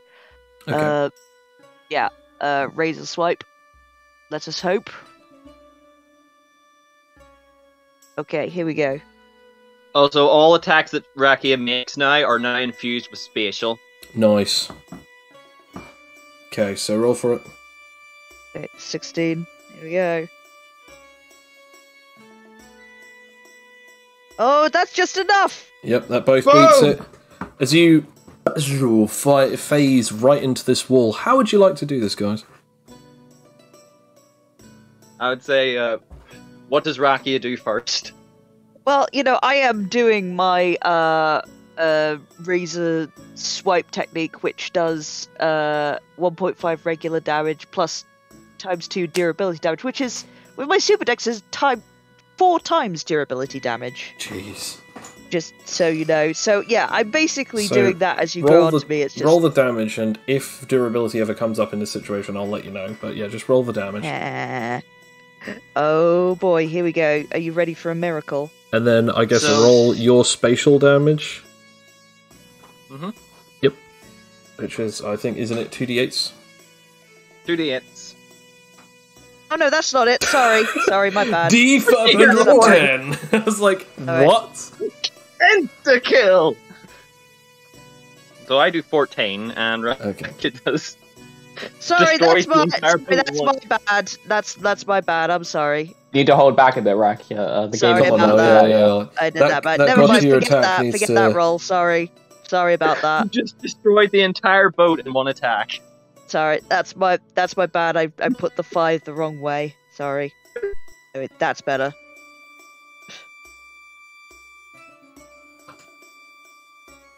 So that is... Okay, so 87 damage. I was going to say that is 87 damage. Jeez, as you strike this this thing, as you go through the walls, and you just boosh hit something, and as you hit it, you cut through it, and then you go through like 2 rooms, and you then just see like. At this point, like, you guys are now, like, what, 30 meters upwards, so now at this point, like, you guys have gotten to the point where you're now, like, up on a higher deck, standing, like, away from the entire fight and scenario and stuff. As that's happened, Cloak, you can sense that this life force has not dwindled, but has definitely taken an incredibly heavy blow. To the point of which that, like, it's also been pushed out into one of the rooms on the other side of that wall. Whilst that's going on, we then return to... Before that, I must now roll an endurance. Fair enough. Whilst that's going on, we'll now return to Aquila. Aquila, this thing inside of you, or wingspan, is no longer moving. Does it seem inactive? It seems inactive for now. Alright. I will drop it. Okay. When you let go of it, it's still standing, almost like it's a statue now. No one else was hit but me, were they? Nobody else seems hurt. No. Okay, cool. I'm gonna heal... actually... Yeah, I'm just gonna heal myself quickly. Okay.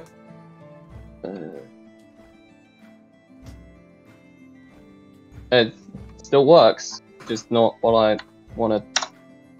Alright. That's fine. You are now healed for almost all of the points of damage that you took earlier. As that's happening, like, Cloak, you can now sense this thing, whatever it is, like, you can sense that the main part of the life force is actually been split in half. As a matter of fact, it seems to be, like, in 2 separate pieces. And one of the halves are moving. It's on the other side of the door right next to you. What do you wish to do?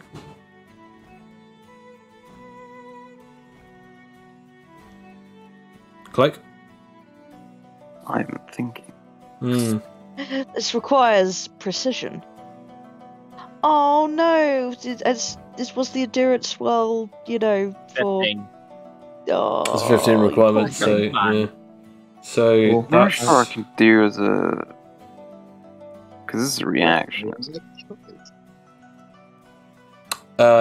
Disadvantage for the next 6 minutes.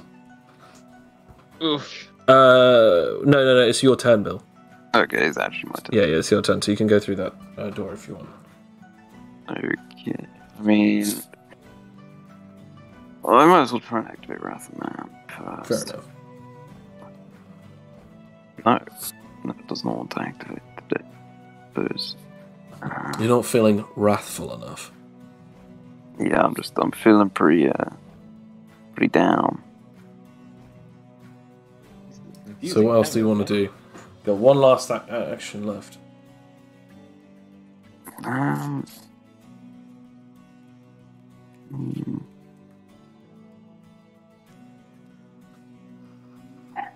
Couldn't bring any weapons or anything, so.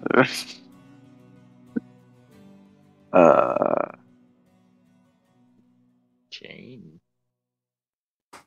I have chains and ropes, but I'm not really sure what I can do with those right now. Okay, so I'm going to have to speed this up only because we're going over time. Yes, fair So enough. if you can't think of anything, I'm going to do something instead. Can I move forwards and then try and use Wrath of Man against them within a reaction range? Okay.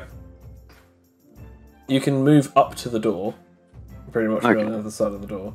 However, you now cannot sense what is on the other side of that door as soon as you activate Wrath of Man. So that'll be the end of your rotation. Okay. It Yep. activates. It activates. It's now Fletcher and Rakia's turn.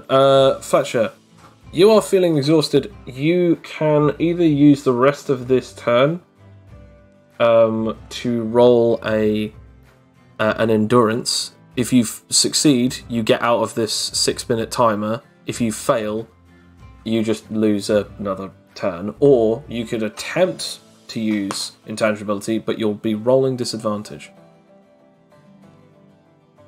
I only need to activate it once. So, I guess I'll try and bring us down a floor.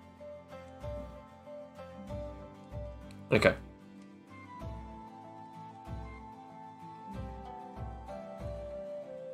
That's still technically You a lucky, success. you lucky son of a gun. Yep. Okay. I'm So missing a 20, but hey. as you pass through the floor, you eventually, funnily enough, you pass through a couple of floors, and you actually get into a room where you see something moving around. When you get onto the floor, that's the end of your turn now, but you now just see something sort of like moving around. It's half of a torso moving around next to some legs. That's disgusting. Then looks up at you, and it's now Rakia's turn. Is this undead by any chance? Because one of Rakia's fears is the undead. I'd say maybe roll. I'd just say roll the willpower anyway. Yeah, because it kind of looks that way, but you're not sure, so it's just one of those things. Like it kind of seems like an undead. Yeah, I'm doing that.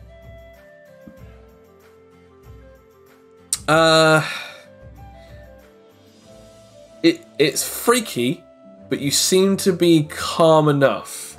You haven't freaked out, but it is creepy. Well, can I get something in the room to just poke it? Because I'm not touching it. There's like a lamp or something. Yeah, I'll get a lamp and poke it. Fair enough. Just try and... What is this? Attempt to roll something. I don't really know what you want to attempt to roll. Finesse, I guess. I guess so. Yeah. Yeah, because it's like I'm finessing it, just kind of like a dying animal, like just flipping it over. Just what is that? Yeah, fair enough. Yeah, you sort of poke it, and it's really annoying, and it just looks up at you. It's now this thing's turn, since that was the end of your turn.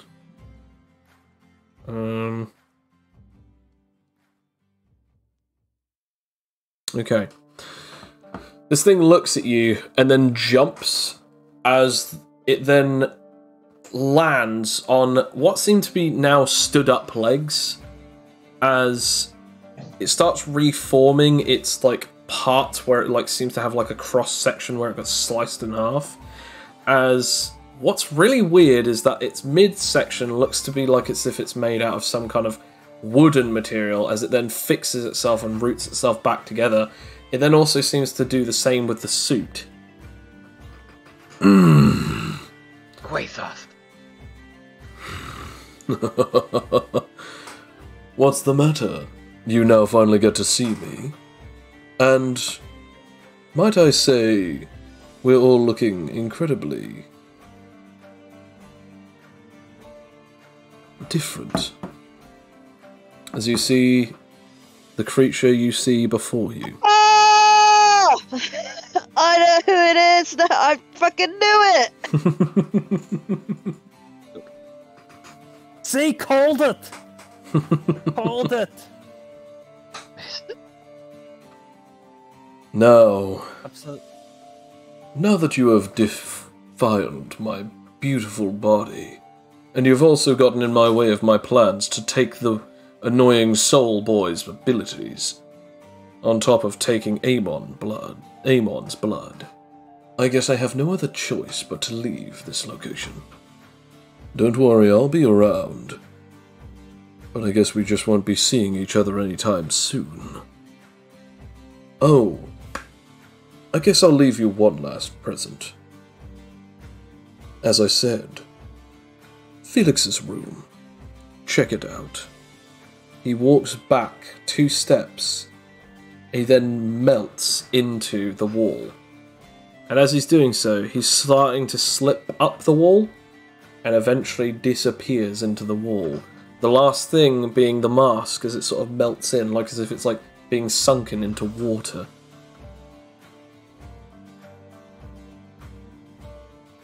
What the fuck was that guy's problem?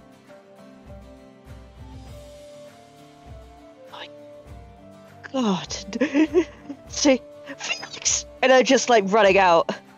As you open the door, I want to point out, roll me perception, Bill. Like, and this is a reactive perception, so it has to be perception. Okay.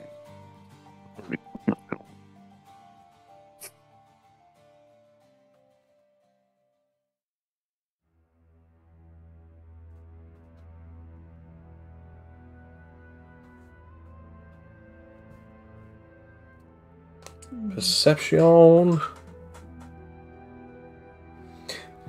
I guess this is really up to you. The door opens like Bill just he's there. incredibly quick. The door opens incredibly quickly as these two just pour out. Both Rakia and Fletcher just pour out of the room that you were just like leaning up against. Oh. Getting into Felix! We get Felix. I'm As you- tired. As you do that, I want to point out, Aquila, the weird plant statue thing starts moving again, and then just tries to jump back into the wall. Do you let it? Would it technically still have my blood? That's actually a good question. You're not sure. Then in that case, no, I'm not gonna let it. How would you like to react? as I'm going to do the same thing where I wrap my arms around it. Okay, do so.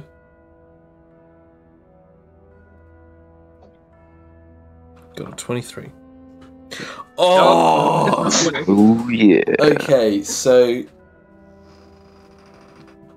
that I'm assuming that this was also like, yeah. So yeah. So It'd be 4d6s. I get. Well, this is Or a would this be react- passive this is mimic just- damage? Yeah, this is just a reaction. So you just roll for the damage. But yeah, it's a passive reaction. So yeah, it would, because it's normally a d12. So it's 2d6s plus 6. Oh, it would just still be 2d6s, yeah. Plus 6, yeah. Extra B. Extra crispy. Oh. As you slam your entire body on it with whilst holding onto it, it slams against the wall whilst you're holding onto it as it's still being electrocuted. You now know what that smell is. It's burning wood. As it's being fizzled and cracked. You then suddenly hear just a voice. I'm finally free. Alright, step back. As everyone sees this horribly dense bluish green light as Amon Bright suddenly becomes this massively powerful, almost lens flare looking light, as he looks like the same kind of light that comes from a plasma cutter. As there's a screaming in the air, as it's sort of the same kind of staticky sort of noise that you can get from the bird, but it's actually a much louder screaming, as he just says, "Now, let's see if you like it this way." As he then pulls off a glove, and his entire hand is just a molten ball of what seems to be plasma. Aquila, would you perhaps move slightly? I will move slightly. Thank you. And he attempts to strike this thing. I'm going to say, I guess, roll your roll. To keep it held in place, and I'll roll this roll. See if it breaks out. Fudge. Very possibly. Yep. It is able to break out, and as Amon slams his fist into the wall, it's already disappearing into it. As it starts shirking in, as it was able to sort of slightly move out of the way, still damaging itself on you, and then just the back of its head touches the wooden wall, and it just suddenly just goes as it gets slurped in, and it then just becomes one with the wall. As he slams his fist into it, the entire wall starts setting on fire, and the flames start just travelling all over the place. Damn it! We missed, and now I cannot put out these flames. You acclaimed a nullifier, correct? Are you able to dispel this? I can try. Good. Then hurry yourself, before this entire place burns down. While they're doing that, Hang on, considering that guy won't be able to get off the ship when he's just made of wood. Perhaps. What did you want to say, Aquila? No, I was just going to say, while they're doing that, 'cause they seem to really panicky about their friend, I'm probably going to go in a smaller form and follow them. Fair enough. Still as bird. So, you sort of snap your fingers, and all of this flame just disappears. Flame be gone. Huh. It's a shame Rakia and Fletcher weren't there to see that, because that's an ability we didn't know you had. But we shall never know. That particular ability of mine only works thanks to myself imbuing an object with plasma. Since there's no more of it, I can do that. I often don't have an issue with striking someone with this, because if I was to ever do so, it's often to melt an object. But obviously, since this entire place is one big environment, Hitting that wall would have burnt the entire place down before the plasma stopped. I thank you. Now, who was that, and why were they attacking us? So we then have it that you two are now running off. You're following Aquila. You're following them as you eventually get to his room. See, we're just knocking very violently. Like, hello? Still no one answers. No one answers the door at all as you keep slamming on it. Harder and harder. The door starts rattling. You see, that's it. I'm kicking. You see, Yeah, I just kicking phased down the through door. the door while they're The door is made of wood, by the way. They would just destroy it then, right? Do you wish to... You know, the walls are metal. To the side of it, or- it has metal door handles. No, I guess I could. How small can I be? I mean, I'll be fine with you trying to like phase through the door handle. But yeah, I'm trying to phase through the I'll wall. give it a try. Okay, both of you attempt that. That's a big no. As Yes. Fletcher like bashes his face against. Oh wait, yeah, no. No, technically. I forgot Yeah, no, it about does that work, 15. Yeah, no, you're fine. No matter what, unless it's a 1, I can still use my abilities. As Yeah, you pass, as you both pass through, as you know, like get outside of into it, you then just see like some kind of weird bar in front of both of your necks. As you then just see a red Huskonian girl, as she does not look too happy, staring at both of you quite ferociously, saying, "Who the fuck are you?" And that is where we shall dear end man, this I'm sorry, session. This doesn't appear to be the right room. Wait a minute, I've seen you before. You recognise the face of this woman to be Tendra Grum from this tournament. Dr. Tenkudo of Lada's daughter. As we end this session. Uh, How many characters are on this boat? More Quick fighters destructor! than civilians. Thank you everyone for following us, and thank you everyone who is watching out there. We will be back in a fortnight's time to see exactly what happens to those of the party. I still don't know. We don't actually have a name for your party, but see next time what will happen in the Crucible of Avarice, and hopefully they won't get killed. Thank you very much for listening. Take care, everyone. bye. Stay safe! Adios. They- Ciao, ciao.